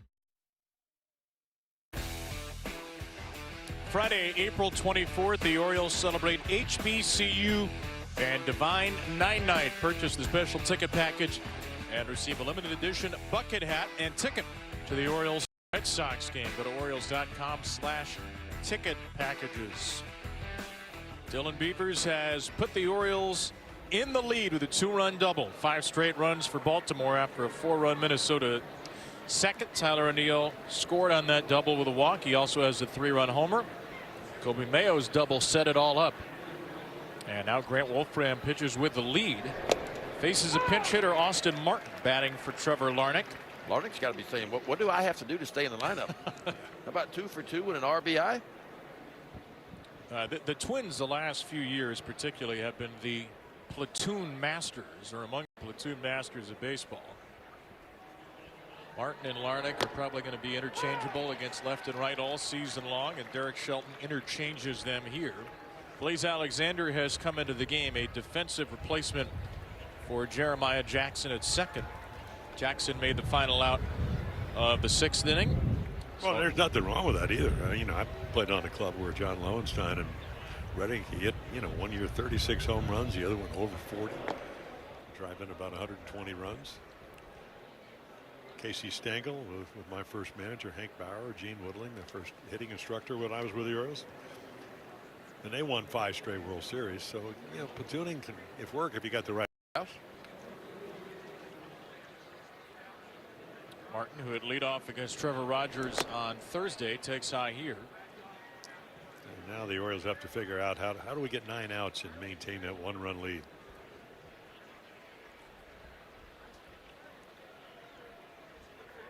Still a little bit of a breezy day, 11 miles per hour according to the board. Blown away, a fastball by Wolfram. He has his second strikeout in relief.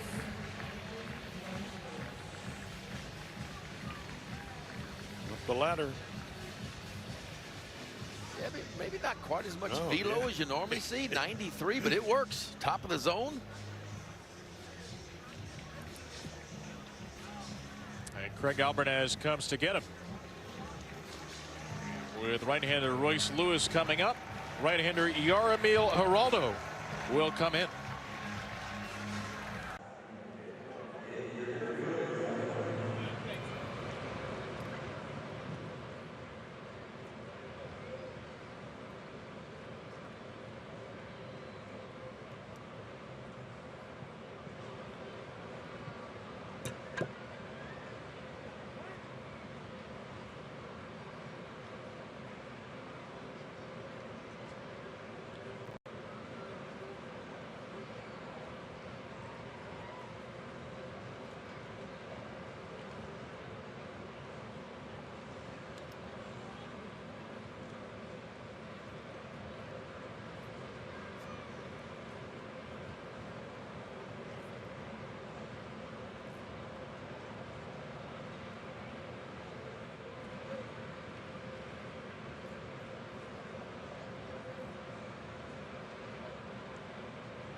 MedStar Health.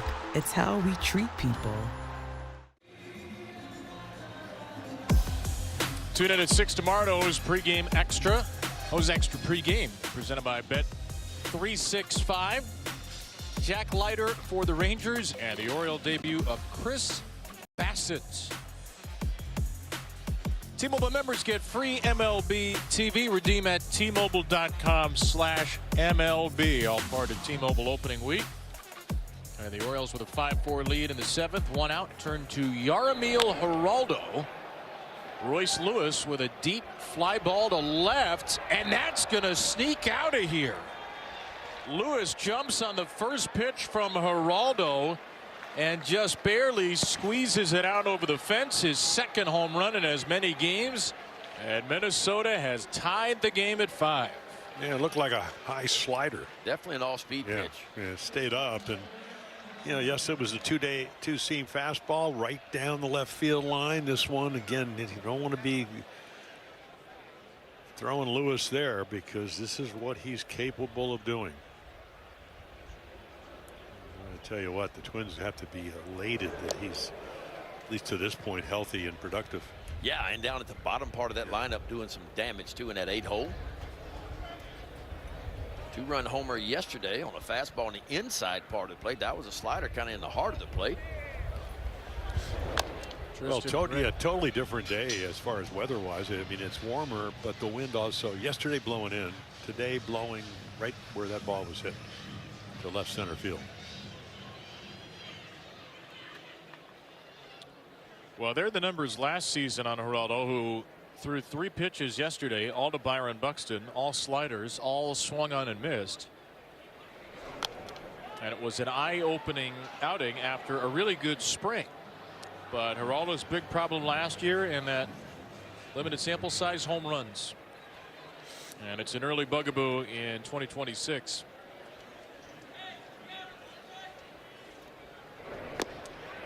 Strikes out Gray. That's the splitter. And it's the pitch for Geraldo.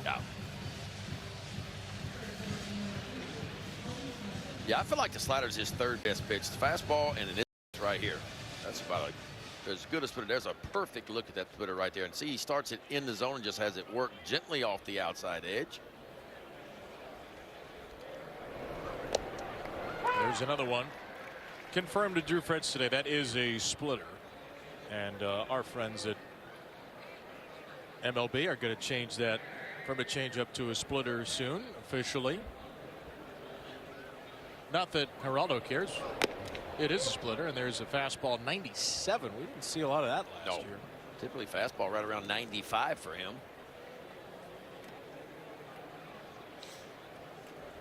Cody Clemens, 2 flyouts and 1 strikeout. We have Buxton on deck. Dangerous hit. Somebody Geraldo struck out yesterday. We had 3 perfect sliders on the outside corner. He could not walk up to home plate and place them as well as where he threw them.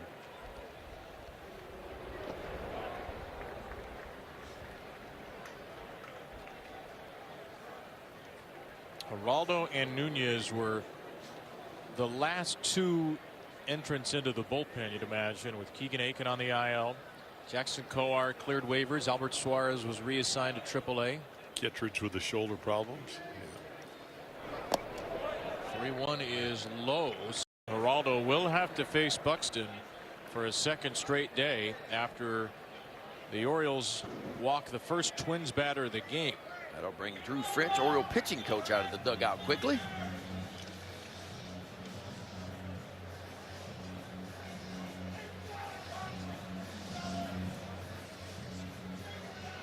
Well, Birdland, it's time to flex your season. A flex plan, the best way to secure the best seats at great value, allowing you to pick games that work for you. Your schedule, your seats, your way.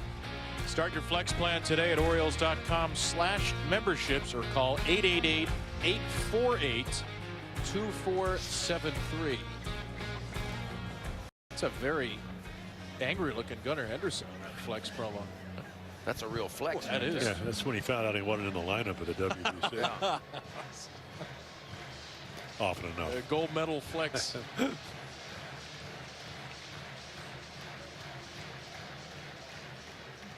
Ben's an Olympian. We'll get him on the staff at the next WBC. Olympics coming back, by the way. 2028 baseball back to the Summer Olympics in LA. Well, there's another slider, and a hanger. He got away with that after burying 3 to Buxton yesterday. Yeah, I'm surprised he didn't leave earth on that pitch. Buxton has doubled. He was thrown out rounding second. That's a nice block right by Sio right there.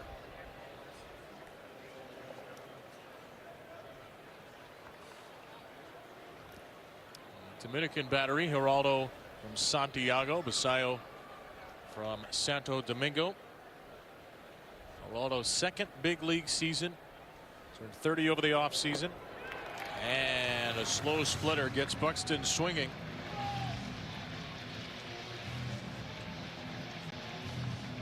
So now he has thrown 6 pitches to Buxton the last 2 days. 4 swinging strikes.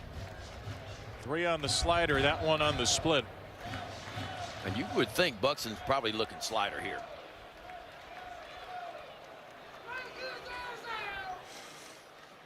Clemens a go-ahead run at first. 5-5 game in the 7th. Clemens running, pitches high. Basayo's throw over to the shortstop side. He's going to call for a challenge, though, after the throw. The previous pitch was called a ball. The catcher is challenging. So Basayo threw to second base, then challenged the pitch, and it's a little high. The pitch was a ball. Baltimore has 1 challenge remaining. Yeah, worth a chance. I mean, it looked high from visually, but like we've mentioned many times, catchers are going to and hitters are going to be the people that are challenging. So Basayo is 1 for 2 today, challenging pitches behind the plate. 2-2 on Buxton. Go ahead run at second. And he buries another split.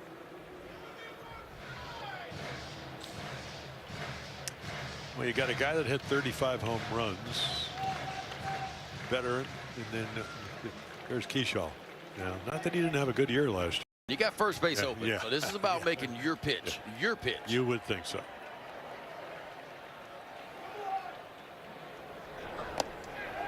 And his pitch is just inside at 96. So Buxton finally sees a fastball from Geraldo and takes it.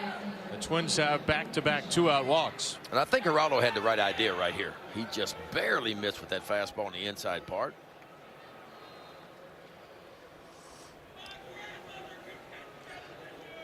So strikeout, home run, strikeout, walk, walk. And now Kershaw. 3 true outcome baseball here in the 7th inning. Who in limited at bats last year was Rico Garcia. Hit over 300 in these situations in the clutch. And again, remember, really good high ball hitter.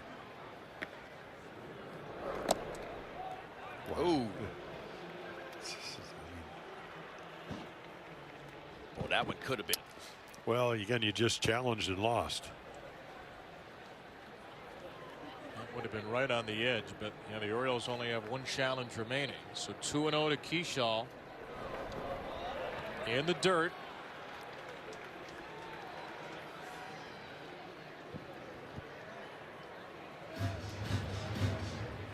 Last season, Geraldo walked 9 in 19 2/3. Yeah, a lot of strikeouts, a lot of walks.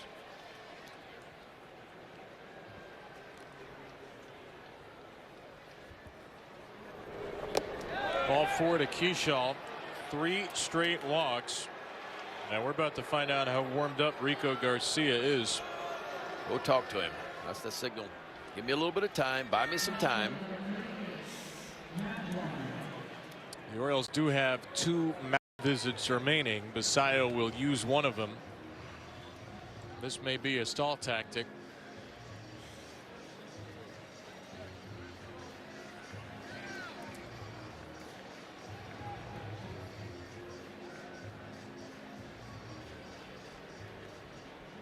Nothing from Craig Albernaz yet, and now here he comes. Well, the Orioles burned a mound visit to get a little bit more warm-up time for Rico Garcia. And the man who was their bases-loaded escape artist last year, Garcia, will try to get out of this sticky situation.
Everybody got choices.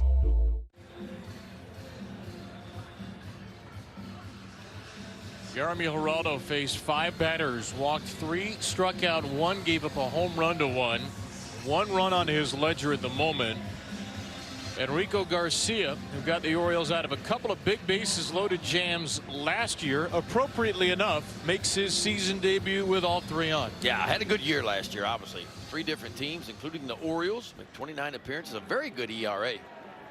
Whip above average as well. Good fastball, too. Fastball average 96. It's got some analytical data behind it. Changeup, curveball, and a slider for Rico Garcia. Matt Wallner, the Twins' cleanup hitter. Checks his swing but couldn't hold it on a high fastball. And that's right where Rico Garcia wants to attack with his fastball. The spin rate is really good. 2,500 RPMs he spins that fastball. Big league average right around 2,300 to give you an idea, meaning that fastball has good carry through the zone. A little up again at 97, and Wallner deemed not to have swung. Well, that's what Wallner. He's had some pretty good at bats in this series. And he wants to lay off that pitch if he can, and you can do it before you get to 2 strikes. 1-1 pitch from Garcia. Oh yeah, we'll see. This yeah. The previous pitch was ruled a ball. The catcher is challenging. This is going to be really close. Yeah. You think so? Yeah. I mean, it looked like it was almost right down the middle of the plate. There you go. Yeah, I knew it was down there. I was worried about the height of it, but boy, it barely caught it. So Samuel Basayo has won 2 of his 3 challenges behind the plate. He flips the at-bat, and it's 1-2 for Wallner as Chris Siegel's call is overturned. And very, very late, Wallner called for time. And I mean, the difference between 1-2 and 2-1 is you can strike the ball here. I mean, if you're going to throw a breaking ball, even a fastball, you can go up and in, you can go away. Target right in the middle of the plate. And there was the curveball. Pretty good take, too, because that ball stayed in the zone a long time. Last season against Rico Garcia, batters were 0 for 10 with 6 strikeouts with the bases loaded. Here's 2-2. Fouled away hard. We were in Boston last year. Remember, he inherited a bases loaded, no out situation. Out the side, and it went right through the heart of the Red Sox lineup to do it. That was one of the big moments of the year. Cade Stroud loaded him August the 19th, and the Orioles hung on to win that game. 2-2. Wallner stays alive again at 97. And Rico Garcia was another one of those under the radar pickups, a waiver claim August 5th, DFA'd by the Mets, who found himself in a bullpen with few leverage relievers and quickly became one. Another 2-2 here with a bases full of Twins and a tie. He missed with a curveball to run it full on Wallner.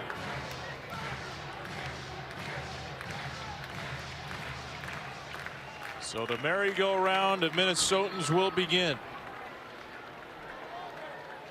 The payoff pitch. Struck him out looking. Wallner is challenged. Strike. The batter is challenging. Oh, please. I'd be challenging it too. He can challenge it from the middle. He can go challenge it from the dugout is where he can challenge it from. There's no strike zone in the world where that's done in there. The Twins are out of challenges, and Garcia is out of the inning.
monster.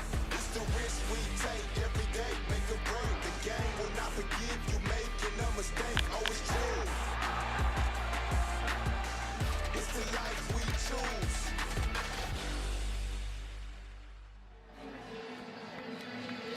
Turned into a wild, woolly, fun Sunday at the park. Big inning by the Twins in the second. Orioles scored the next 5. Twins tie it. Orioles get out of a bases loaded jam. We may see for Matt Wallner the worst challenge we'll see in baseball all year, and a big strikeout by Rico. It just came out of his mouth. He was just aggravated. Yeah. Big pitch, though. I mean, perfect fastball, 97, right to the inner third of the plate, and just locked up. Kind of where you want it. Yeah. 2 big swings by the Orioles. Tyler O'Neill, 3-run homer. Dylan Beavers, that 2 RBI double, and a good start here. Yeah. Soft swing for a big swing. Taylor Ward has his first hit as an Oriole, and he leads off the 7th with a knock against Mick Abel. We talked about the top part of this lineup getting involved in the offense. Taylor Ward's got a base hit today. Gunnar Henderson's got his first base hit, and Pete Alonso has got a base hit as well.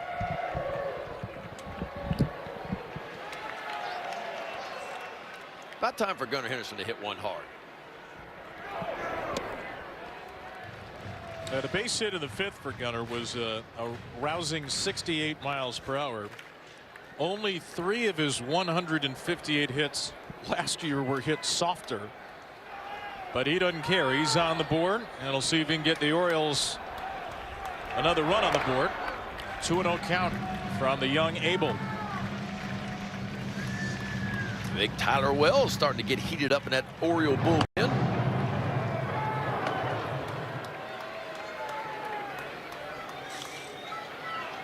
Henderson, the Orioles leader in just about everything a year ago.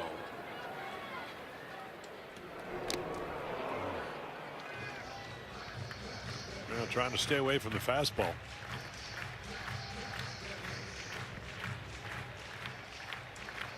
Gunnar is the only player other than Hall of Famer Brooks Robinson to lead the Orioles in doubles, triples, and hits in consecutive seasons. Trying to pick up hit number 2 of this year. Ward the runner at first. Gunnar takes inside. Remember now, after that emotional challenge by Matt Wallner to end the 7th and the strikeout, the Twins have run out of challenges for the rest of regulation. If the game got to extra innings, they would get another. 3-1 for Gunnar. That is high, and if Victor Caratini thought it was a strike, he has no recourse now because of the challenge by Wallner. So Chris Siegel maybe tightens the screws on the Twins. That was well in the strike zone. Boy, the psychology of an umpire with a team not having any challenges left. I'm not saying Chris Siegel's burning the Twins at all intentionally. Just it'll be interesting to watch umpires this year with teams out of challenges, and if things change at all. So many layers in this new ABS world. And the Orioles have 2 on, nobody out for the Polar Bear.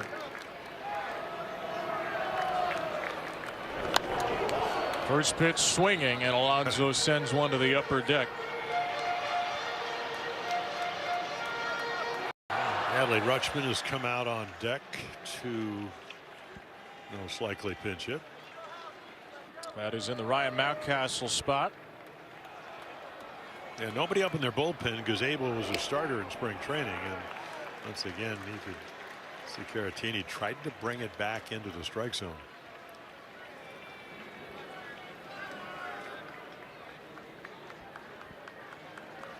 Last year, Pete had the 2nd most RBIs in a season in New York Mets history, 126. And he almost got clipped by that 2-seamer.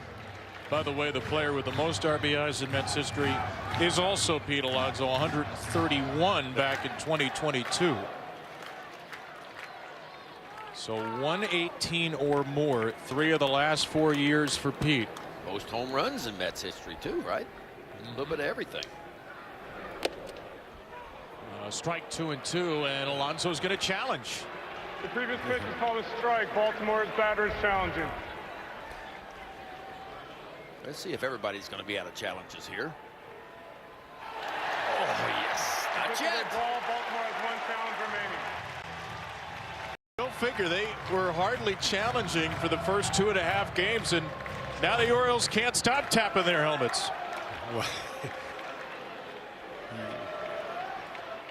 So 2-2 turns into 3-1. Alonso flips the at-bat. And now Pete takes strike 2, and he's not going to challenge this one.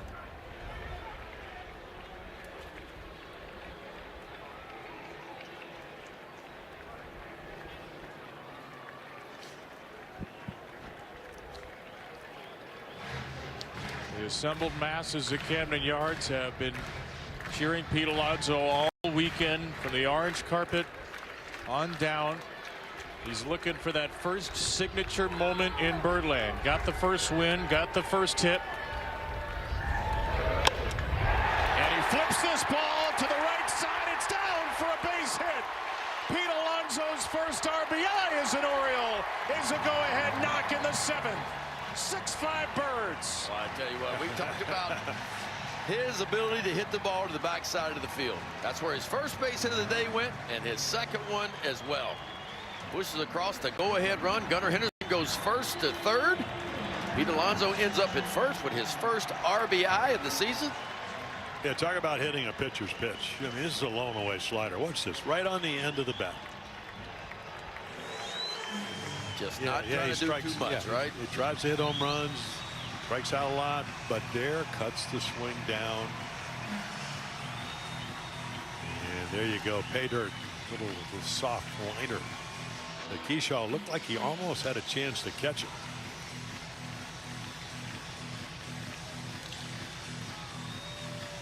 Look at that bat.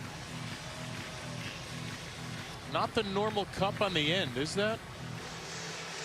Maybe that helps you get to this. Maybe it keeps the bat from cracking. I don't know.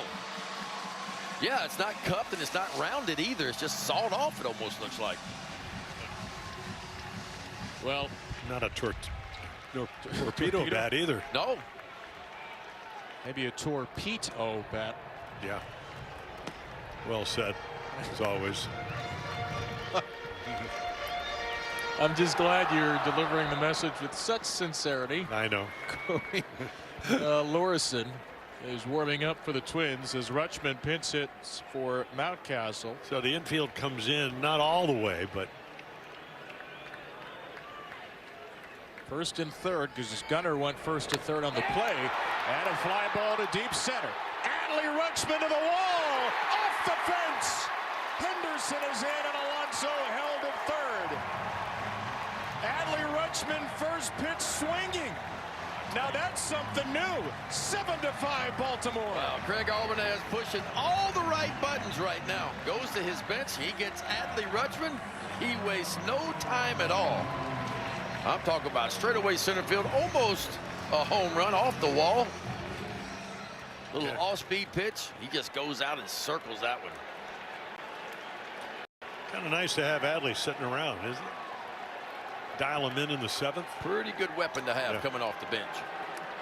And the Twins are going to intentionally walk Basayo to load the bases for Tyler O'Neill. You guys were all over it on Thursday when Adley swung at a first pitch. His first pitch swing rate has plummeted further and further. And pitchers started to realize you can probably throw strike 1 to this guy. Yep. Maybe not anymore. I think it's been the overall message by the new hitting coaches is let's be aggressive early. The Orioles were very aggressive off Bailey Ober early in this ball game. Now O'Neill, speaking of aggressive, pops the first one for Mabel out of play. Well, there's no guarantee if you take the first pitch. That might have been the best pitch you're going to see. So as long as you pitch it, you don't swing at a pitcher's pitch. You swing at your pitch, a pitch that is in your hot zone, the ball you can drive. Why not? 0-1 to T.O. Did he go? No. Eric Backus down at first. This is where it really feels like the walls close in on you and you're in the trash compactor in the Death Star if you're a pitcher. There's no getting out of this lineup. Walk, the bases loaded to get to O'Neill, who's homered. Really good two-seamer, gets Abel back in the count.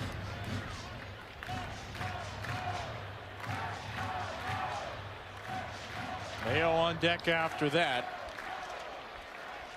First 5 Orioles have reached in the inning. Bases full, no outs to be found. And O'Neill stays alive.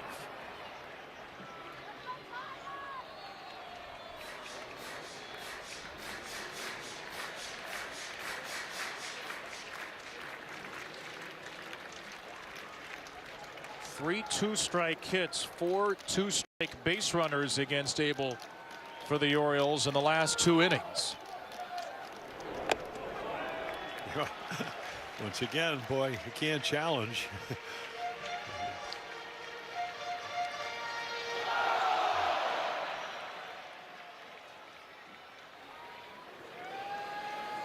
Two for Tyler.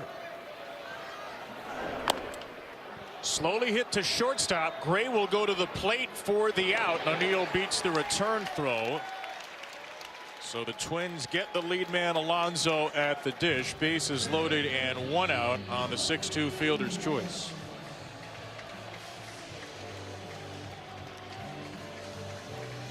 Well, Mick Abel got the ground ball he was looking for. Another great pitch. This time a little better result.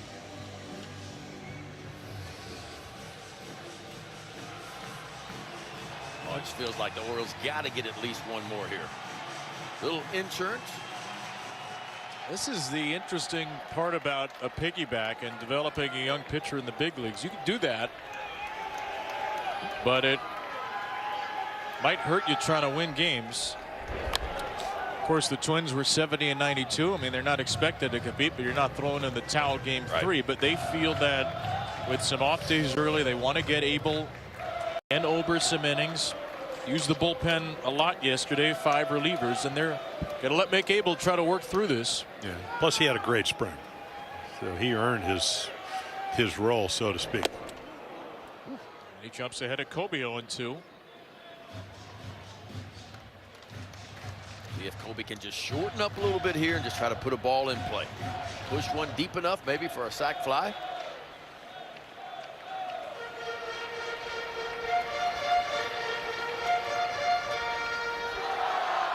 Kobe dropped a double into left his last time. 2 ground outs as well. Rutschman, Basayo, and O'Neill are the base runners. And Kobe lashes one into left. Down for another hit. Rutschman is in to score. Kobe Mayo with his first 2 hits of the season in the last 2 innings. And the Orioles keep adding on. It's 8-5. Man, that is such an impressive swing for me. 0-2 count. You're not sure what you're getting. You're getting the off-speed pitch, you're getting a slider or breaking ball, or you're getting a fastball. And he goes up top shelf here and flattens that barrel out and goes up and gets a ball in an 0-2 count. It's not even a strike at 96 and turns it around for an RBI single. That is an impressive swing. So 3 runs across in the inning. Basayo, O'Neill, and Mayo now the base runners. Kobe with his first RBI of the year. And here's Dylan Beavers. 69 pitches in relief against Mick Abel, who has surrendered 5 runs and 2 1/3. 2 of them on the Beavers double in the 6th. Ground ball softly hit to second. The Twins will get 2 out of it. Good play by Keyshaw. But the Orioles break the deadlock with 3, including Pete Alonso's first RBI as an Oriole.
how you can support the veteran in your life at maketheconnection.net.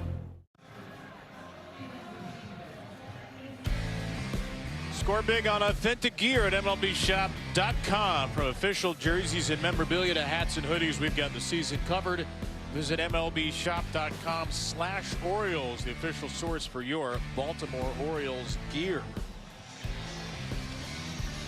First time the Orioles have had a multi-run lead this season, and they'll turn it to Tyler Wells again in the 8th. Yeah, T. Wells came back from that Tommy John surgery last year. Made 4 starts, or 4 appearances. They were all starts. He was outstanding. You see where the ERA was. The whip always outstanding. Tyler Wells going to be a bullpen guy this year is what it looks like for the entire season. So Rico Garcia faces one batter, gets a strikeout in the 7th, leaves the bases loaded. And now Wells versus Bell. A first pitch curveball out of the bullpen. Tyler Wells making his 2nd appearance of the year. Gave up 1 run opening day behind Trevor Rogers. There are the Oriole defensive changes, including Leody Taveras into the game in center for Dylan Beavers. Big swing and a miss by Bell there. Yeah, that's the equalizer. Tyler Wells, yeah, that changeup. Just, I mean, it's like the first year that the Orioles picked him up on the Rule 5. He came up with that pitch about this, I don't know, 2-3 months into the season, and good movement. He can throw everything for strikes. A little bit more velocity back then. We'll see if he picks up any out of the bullpen. Around 94 early, first 2 outings. Change up. So Rutschman catching Basayo to first, and Taveras in the game for Beavers as a defensive replacement. Greg Alvarez has used his bench well today. Rutschman pinch hitting. Cutter for a strike, 3-2. Little backdoor cutter to get right back in the count. Wells on Thursday pitched in relief for the first time since Game 3 of the 2023 ALDS. It was his 2nd career hold. Not often a setup guy. Remember, he was the Orioles closer at times his rookie year in 2021, and he started as just a long man, the last guy on the roster, quickly worked himself into bigger spots. 7th pitch coming to Bell. And it's going to be ball 4. So a leadoff walk. Twins did not have a walk through the first 27 batters. 4 of the last 5 have walked, and good restraint here by Adley not to challenge.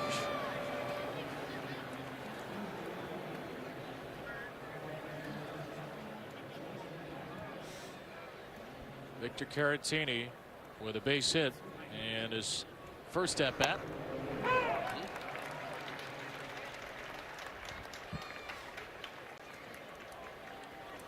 Was part of the 4-run second against Shane Baz, who got off to a tough start, but then closed strong. 3 1/3 scoreless after that. 5 1/3, 4 runs, no walks, 4 strikeouts in his Oriole debut. Wells, the 4th reliever to follow.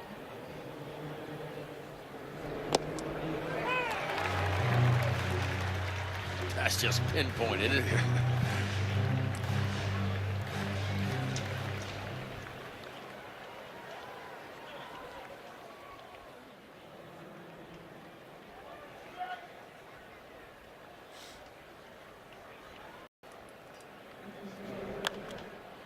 Caratini's late on a cutter. Is there a pitch you guys think may play better for Tyler Wells as a reliever?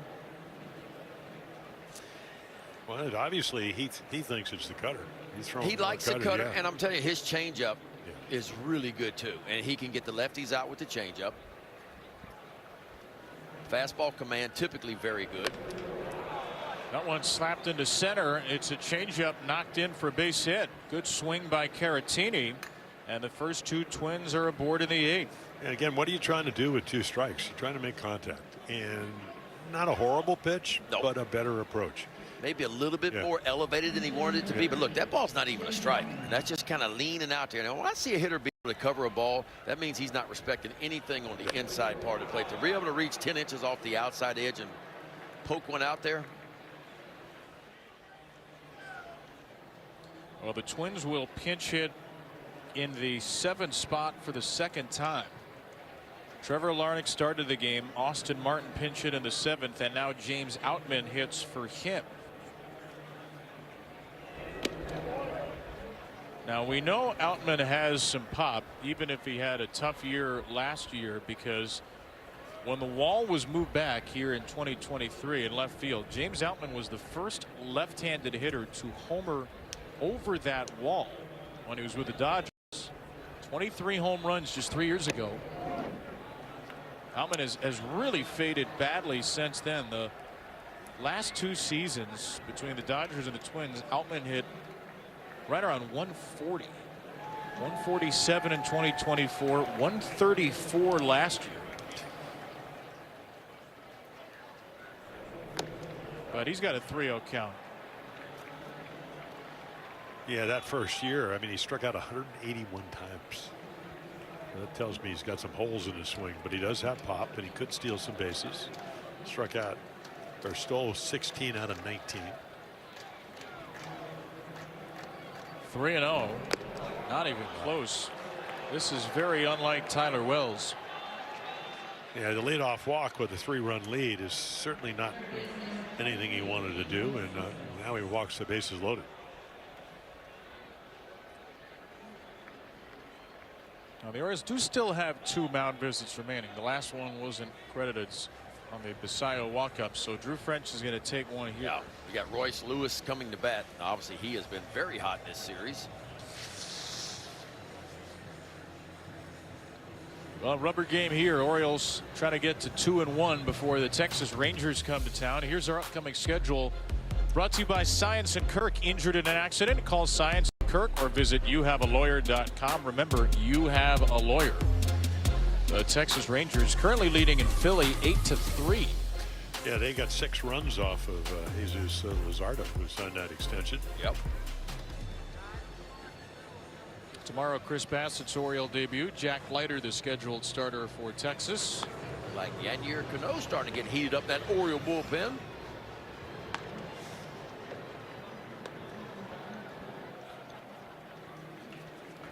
Well, trying to get the ball to Ryan Helsley with a lead in the 9th.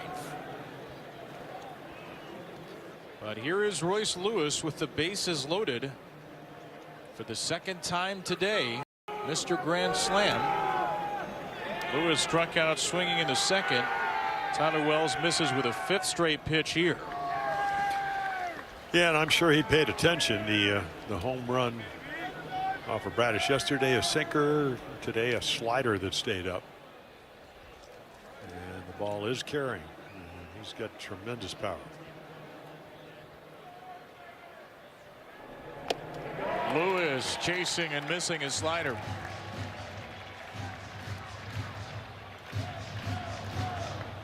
Talked about the 2017 draft earlier. This guy was the first pick in that draft. Bases loaded career, 13 out of 29, 6 home runs. Need a ground ball or Henderson. That's what you need.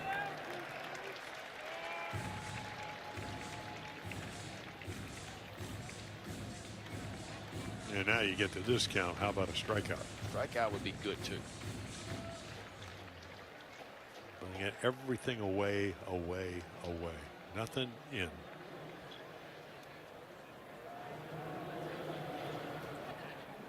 A 1-2.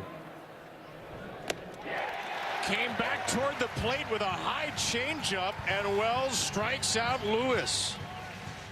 How about that?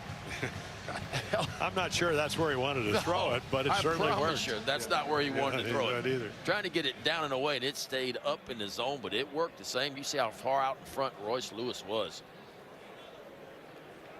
Well, the reason you throw a changeup is disrupt the timing of a hitter, and he did.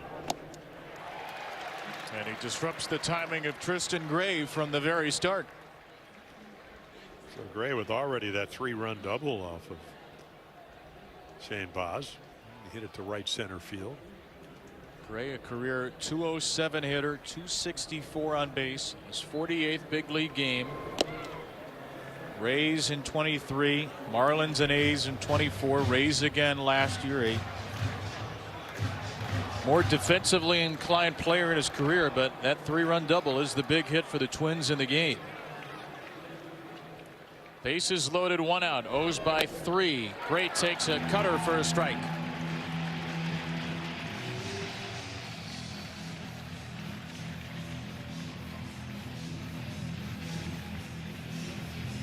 Well, let's see what Adley Rutschman and Tyler Wells can cook up here. Pitchers that count at 1 and 2.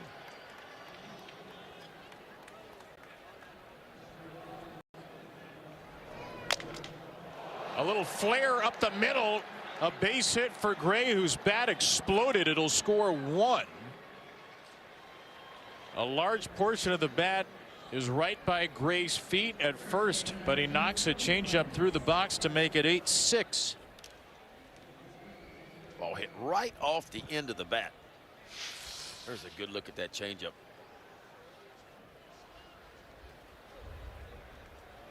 And that's not a bad pitch either. No, but once again, a very controlled 2-strike swing.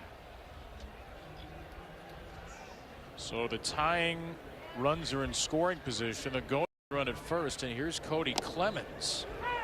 Fastball right in the heart to start him. So look to you guys like the Twins with 2 strikes are saying we're kind of sitting change up. Looks like to me their approach with 2 strikes has been really good. Yeah, let the ball travel, respect the all-speed pitch, and just shorten your swing and try to put balls in play. This worked for him today. That's 2 really good fastballs there. Little extra from Wells there, 95, and let's see what he goes to now with 2 strikes. I like the changeup down and away. Maybe start as a strike, but get it off the outside edge after a fastball in.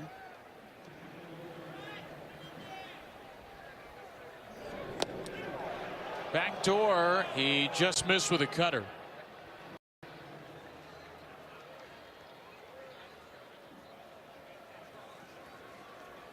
So he's gotten a strike 2 on all 6 hitters in the inning, but walked 2 and given up 2 singles.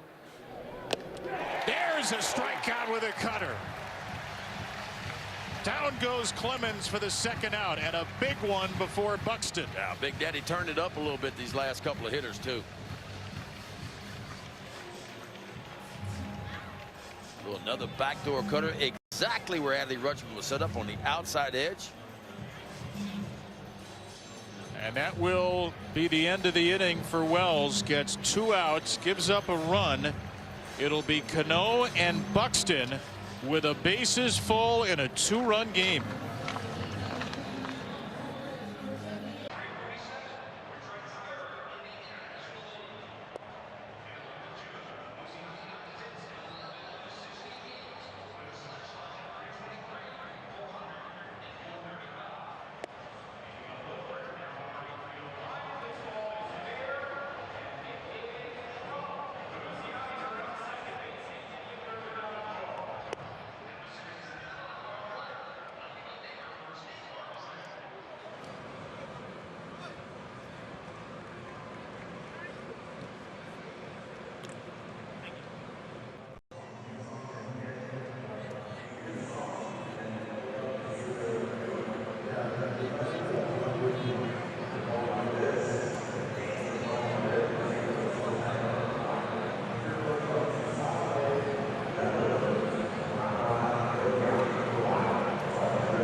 Forward.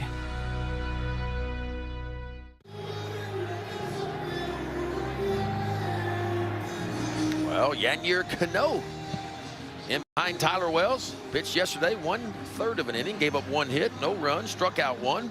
Last season made 65 appearances. Kind of an up and down year for Yanier Cano.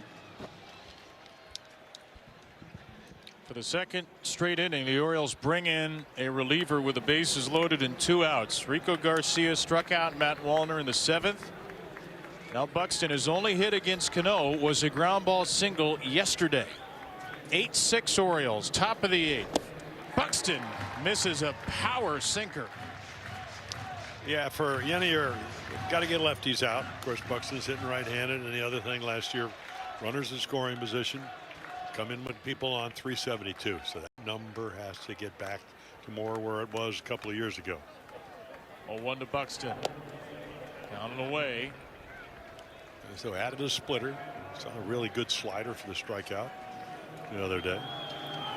Boy, Gunnar Henderson, the shortstop, pulled way over for the Orioles, man. He's in a big-time pull position, almost right next to Kobe Mayo. A 1-1 pitch. Down and away, stopped by Rutsch. Caratini's at third. Outman, who can run a little bit, at second. Yeah, you look at, I look at Yenny Cano, and his command away is not good. Pretty much to sink it in. So I think they expect him to pull the ball and hopefully on the ground, because that's where they're playing. Another turbo 2-seamer for strike 2. That's a buzzsaw is what that is. Yeah, hard to hit that ball fair, but you know you're going to hit it to the left side of the infield, hopefully. You guys sticking with that pitch here if you're Cano? No, I don't know. He may like that splitter. I mean, he has sped the bat up enough, especially fastballs in. But if he throws a good splitter, he could get the swing and the miss he's looking for. The 2-2 pitch. Change, certainly everything changes when you go 3-2 versus 2-2. You got to throw a strike, especially with the bases loaded. Yep. This will set the wheels in motion. A 2-run game with 2 outs and the bases full. A 3-2 is grounded foul by Buxton. Nothing but sinkers in this sequence. Buxton asking Chris Siegel if that would have been a strike. Luke Keyshaw is on deck. Well, if he throws him a sinker away and he hits a ground ball up the middle, nobody's playing there. So that's why his strength is down and in. Another 3-2. Ground ball foul. Twins got a run in the 7th, left the bases loaded. They've got a run in the 8th. They're trying not to leave them loaded. Cano hoping to pull a Rico Garcia level escape act. And a game that has gotten really topsy-turvy through the middle innings and into the stretch run. The runners will be off again on the 8th pitch to Buxton. Popped it up and out of play. Will do it once more. That was a slider, wasn't it? It was. Yeah.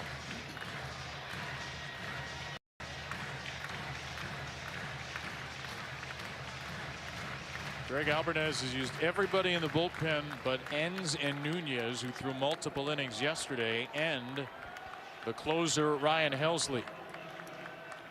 Knife pitch to Buxton. 3-2. Got him swinging. 95, huh?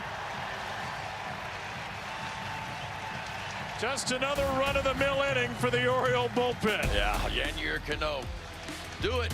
2-seam fastball. You know he's going to strike a pose on you, and he does. Tyler Wells fired up, and the Orioles will take a 2-run lead to the bottom of the 8th.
1, 2, 3, 4 times a year. bingo. Time for our Nissan pitch cast. Pete Alonso at the plate. Misses a fastball, and he gets another fastball on the outside edge. Fastball to the inside, so a 2-1 count. Perfect pitch. Another good pitch, and then finally, on a 2-2 count, just kind of serves that sweeping slider. Didn't do much with it, but he did enough.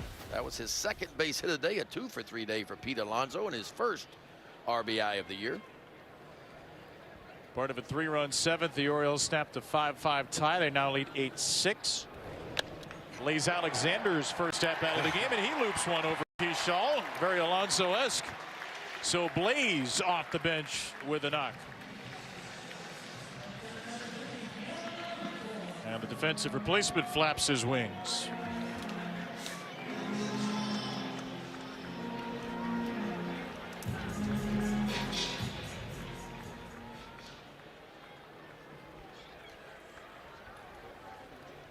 Only Luke Keyshaw was a couple inches taller. He might have 2 great plays today. Exactly. Up high to Taylor Ward. James Outman, who pinch hit, is the new left fielder. Third left fielder in the last 3 innings for the Twins.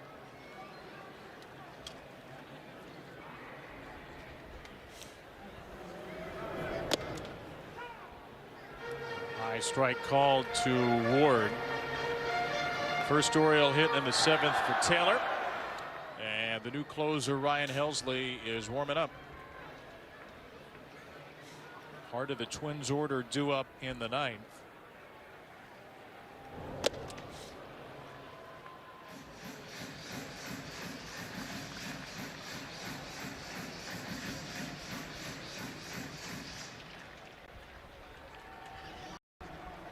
Game that's had a bit of a 2023 Orioles feel to it. Not a lot of these last year where the Orioles fell behind early and then bounce back. Often last year they would give up multiple runs early, and then that would kind of be that. And what did they do in 2023? They scored just around 5 runs a game. Of course, they only gave up 3.6. So, but run differential, what you want. And the red zone offense has been outstanding for the Orioles today too. Blaze Alexander is cut down at second. He's immediately calling a challenge, even though the throw beat him by a lot. Yeah, it's almost like he had a premature slide. He goes into the slide. Is he on the base? So see how short he is? Did he get him? Did he touch him right there? I don't know if Keyshaw touched him, and the Orioles will challenge. Oh, maybe he grazed that right knee. Maybe. Baltimore challenge the outside second. Oh, I don't know. I don't know. Really From that angle, it didn't look like it. Blaze is calling for a challenge before he even hit the bag. That's such a good slide. He knew the throw was going to beat him, and I think he checked up on purpose right there. Hyundai Manager's Challenge, the Hyundai Getaway Sales event, deals so right it almost feels wrong. Only at your local Hyundai dealer. Well, I know he's going to stick with that story. He meant to do it.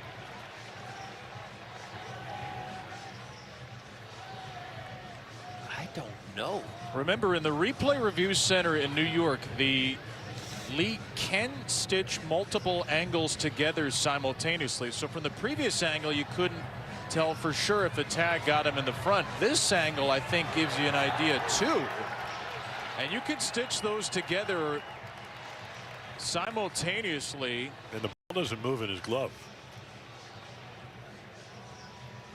I think if he tagged him, the ball would move a little because it's almost a snow cone right at the end of the glove. Yeah. There is no ripple of the pant leg. There's no movement of the ball. After review, the call stands, runners out. Figured that one out.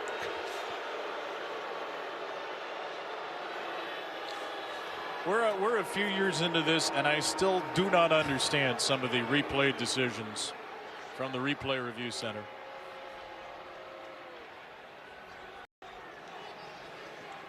We didn't have a single angle That show showed attack. That he tagged him.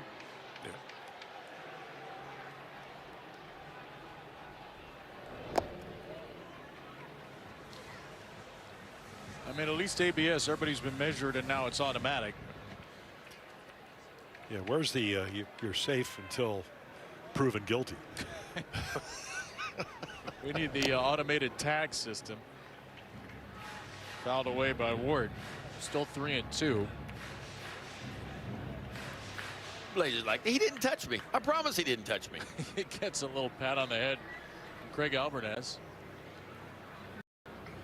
So Blaze may have his dignity, but he doesn't have his base. 1 out, nobody on. Ward takes ball 4.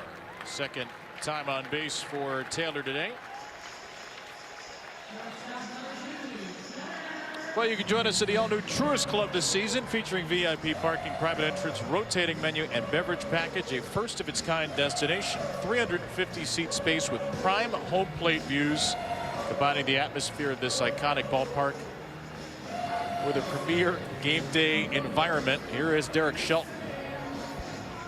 81 pitches, enough for Mick Abel today.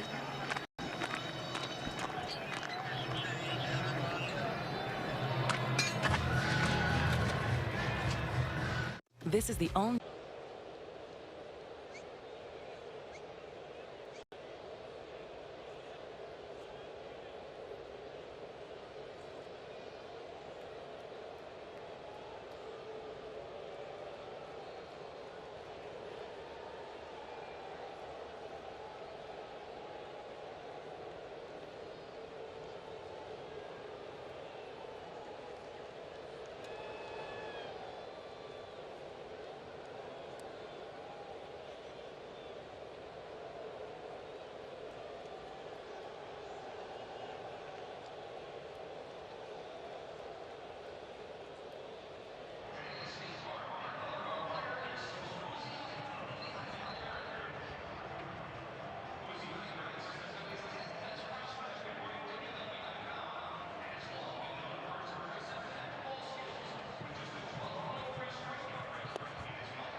Eight-6 Orioles.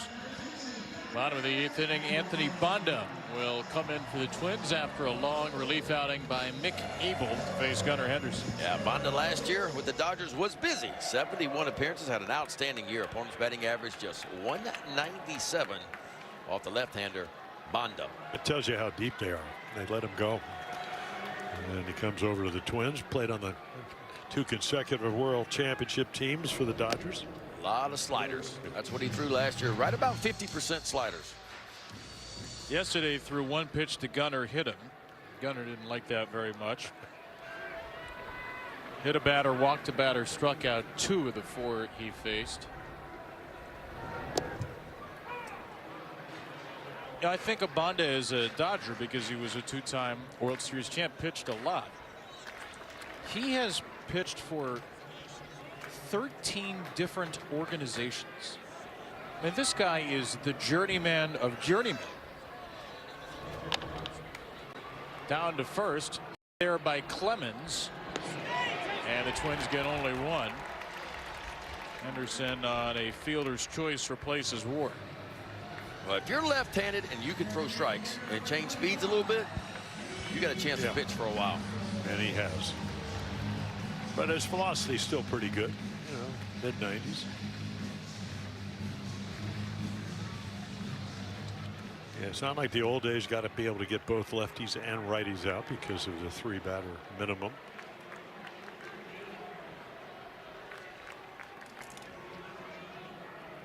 Here's Pete Alonso. 2 down, 1 on, and Henderson's picked off. He is out at second. So Bonda never had to face Alonso. He does Henderson dirty for a second straight day. Ryan Helsley will take over in the 9th inning, searching for his second Orioles save.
Oh, this is going to hit really hard for this night game. The flame-throwing Ryan Helsley, who lit up this city on Thursday, is on in search of his second Orioles save. We've seen some impressive arms around here in a long time, but 102 miles per hour from Ryan Helsley on Thursday, that was different. Different, and so was the splitter, too. The new pitch for him this year, he used the splitter as well. Fastball ticked up to 102. It averaged 100 in his first outing of the year. Yeah, has an unhittable slider through that 5 times, 5 splitters. Trying to maintain a 2-run lead. Starts with a slider to Luke Keyshaw. The heart of the Twins order will try to spoil this. Keyshaw, Wallner, and Bell. Tyler Wells, 2/3 of an inning, 2 hits, an earned run, walked 2, struck out 2, 27 pitches, 16 strikes. Cano faced 1 batter, got Byron Buxton. In year 9 pitches, 6 strikes. Helsley, the 7th Oriole pitcher today. It has been a stitched together affair for Craig Albernaz, but he's nearly stitched together a win here. And what would be his first series win and his first series as a big league manager. 2-0 for Keyshaw.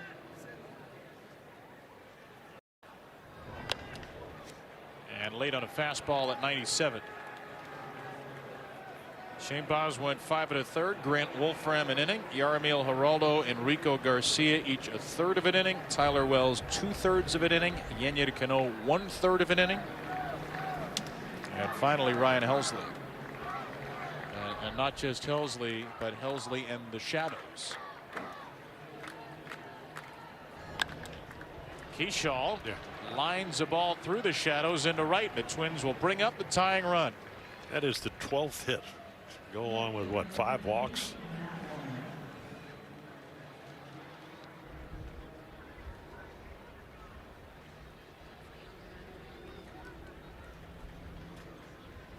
Mick Abel's on the hook for the loss right now. 3 1/3, 8 hits, 5 earned, 4 walks, 4 strikeouts. A tough outing for Abel, piggybacking Bailey Ober, who gave up 3 runs in 4 innings.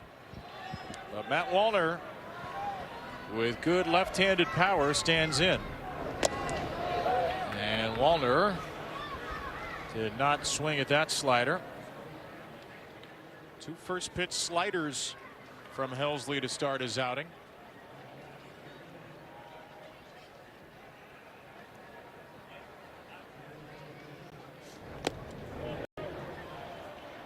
Another check swing, and it's 2-0. Wow.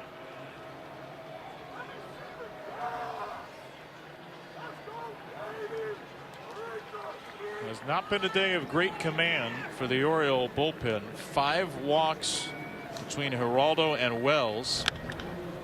Wallner pops one up to the left side, and that'll get out of play. And Wallner does have power. As you know, we mentioned over the course of the series, had 22 home runs last year.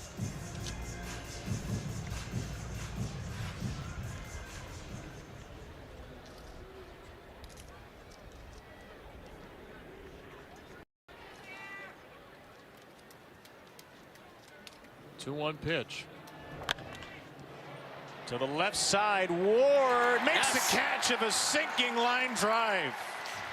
That was not an easy chance right there for Taylor Ward. Ball slicing away from him. But boy, did he ever get a good jump, a good read on that one.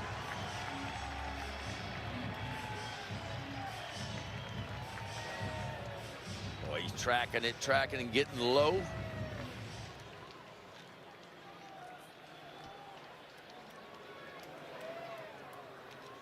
We heard about his extra outfield work on the day off Friday with Jason Bourgeois.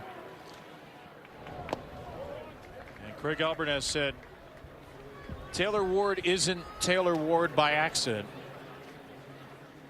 Getting more comfortable with Camden Yards left field corner. He just made a good play coming in shallow left. 1 on 1 out. Bell the tying run. Helsley with a 1-0. Way up high at 102 again. He threw more pitches at 100+ on Thursday than the Orioles threw all of last season. But that velocity was well out of the zone. 2-0 to the powerful Bell. Another low slider.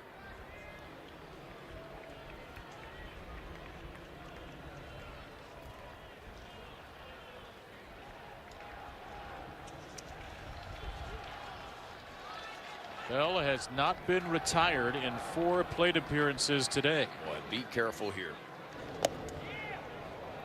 Wow. That tapper. Adley Rutschman's going to challenge. The ball, the catcher is challenging.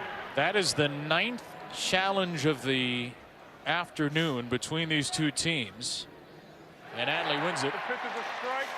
Baltimore has 1 challenge remaining. Tough day for Chris Siegel. 9 challenges, depending on what's happened in the other games today. Would be the most in a major league game this season. 8 was the high from the first 3 days. First 4 days, including the Yankee Giant game on Wednesday. So 3-1. And a little dribbler foul.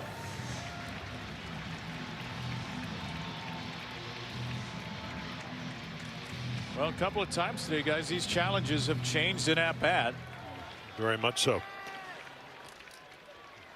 They got an extra strike to Wallner, the Orioles did, in the 7th inning before he struck out on a full count pitch. Can they do the same to Bell? 3-2. And Helsley drops in a slider that is called ball 4. I don't think Adley Rutschman. I think he did challenge. The pitcher is challenging. Oh, the pitcher's challenging. Yeah, he put him right to his hat. Ryan Helsley with the first pitcher challenge. And he goes!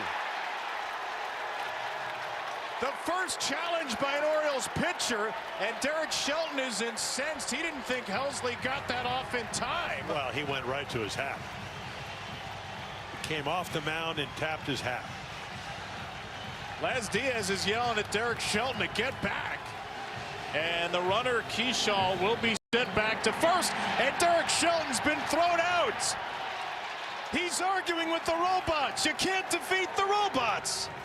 I think he's arguing that Helsley took too much time to challenge it. That's what he's arguing. Just think, you throw a pitch you think's a strike. You kind of walk off the mound waiting for Adley, and he dropped the ball a little bit. I thought Adley, when he dropped the ball, turned to the umpire and verbally, because you can verbally challenge exactly. too. So I was not watching Helsley. Yeah, well, he's tapping his hat. All right, let's take a look and see when we see the challenge. Yeah, Helsley taps it right away. Right away. Yeah, that's plenty of time. He taps right away. Well, I understand why Derek Shelton. Yeah, because I'm sure Shelton didn't see Helsley do it. Well, even if he did, he wants the call to go in his. That's a huge, huge. 102. 102 in the shade. Oh, that might have been inside, but as we've noted, yeah, they're out of challenges, the Twins.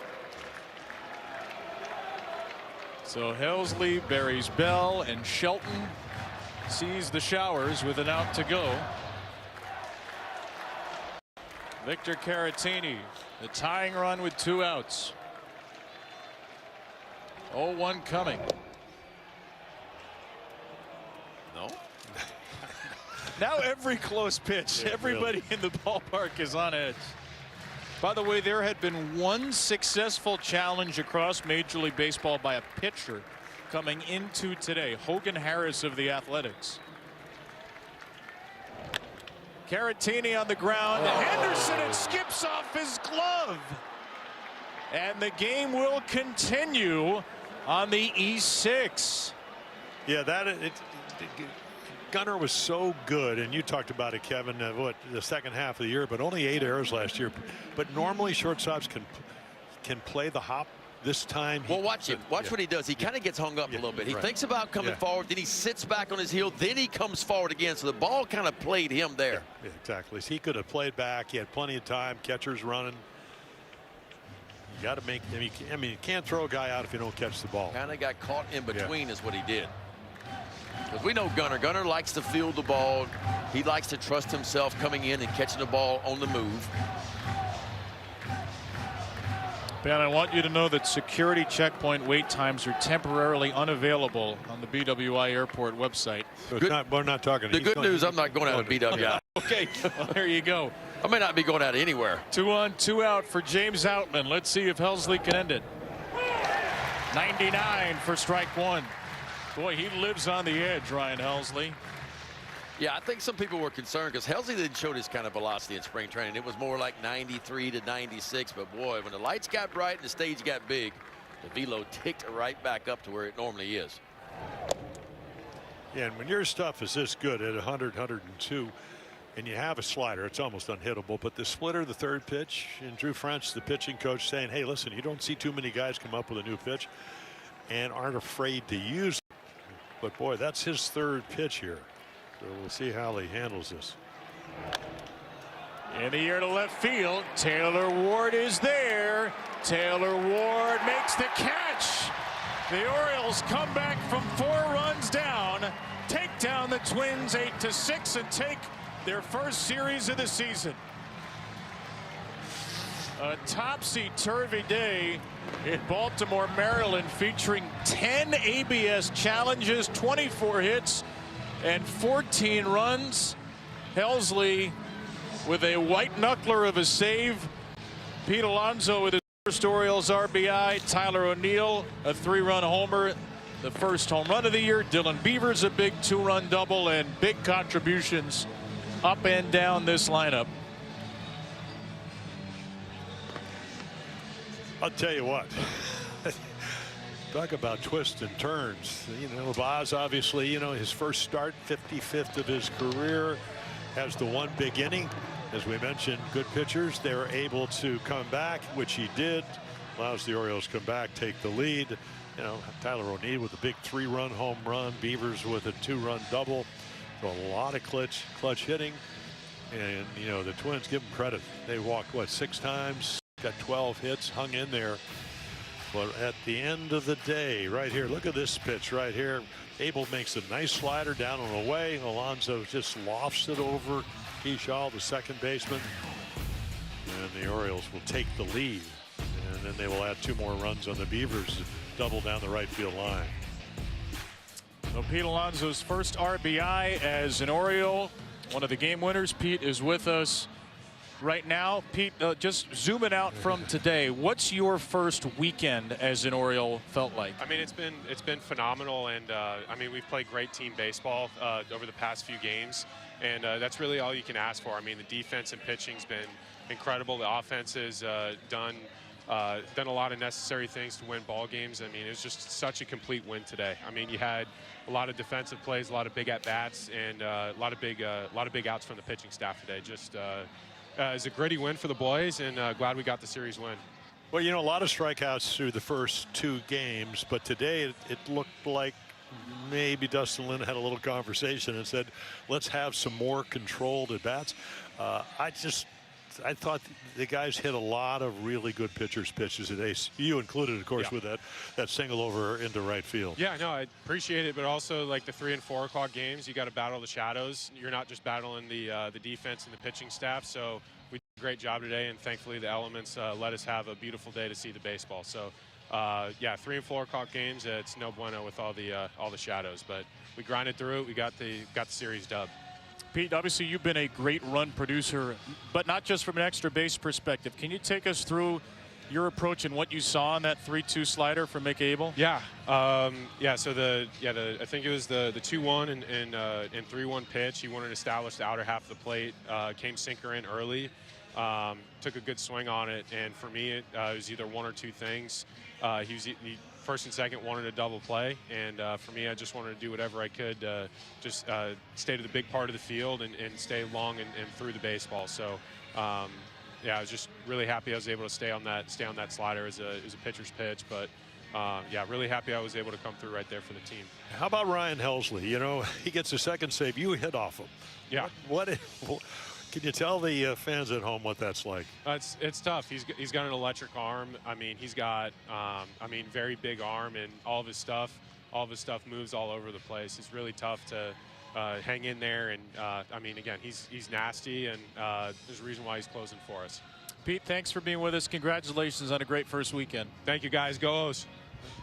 Pete Alonso, a tone-setting win for the Orioles in 2026. From down 4, they come back to win 8-6. Mel and Jim will be with you for O's Extra next.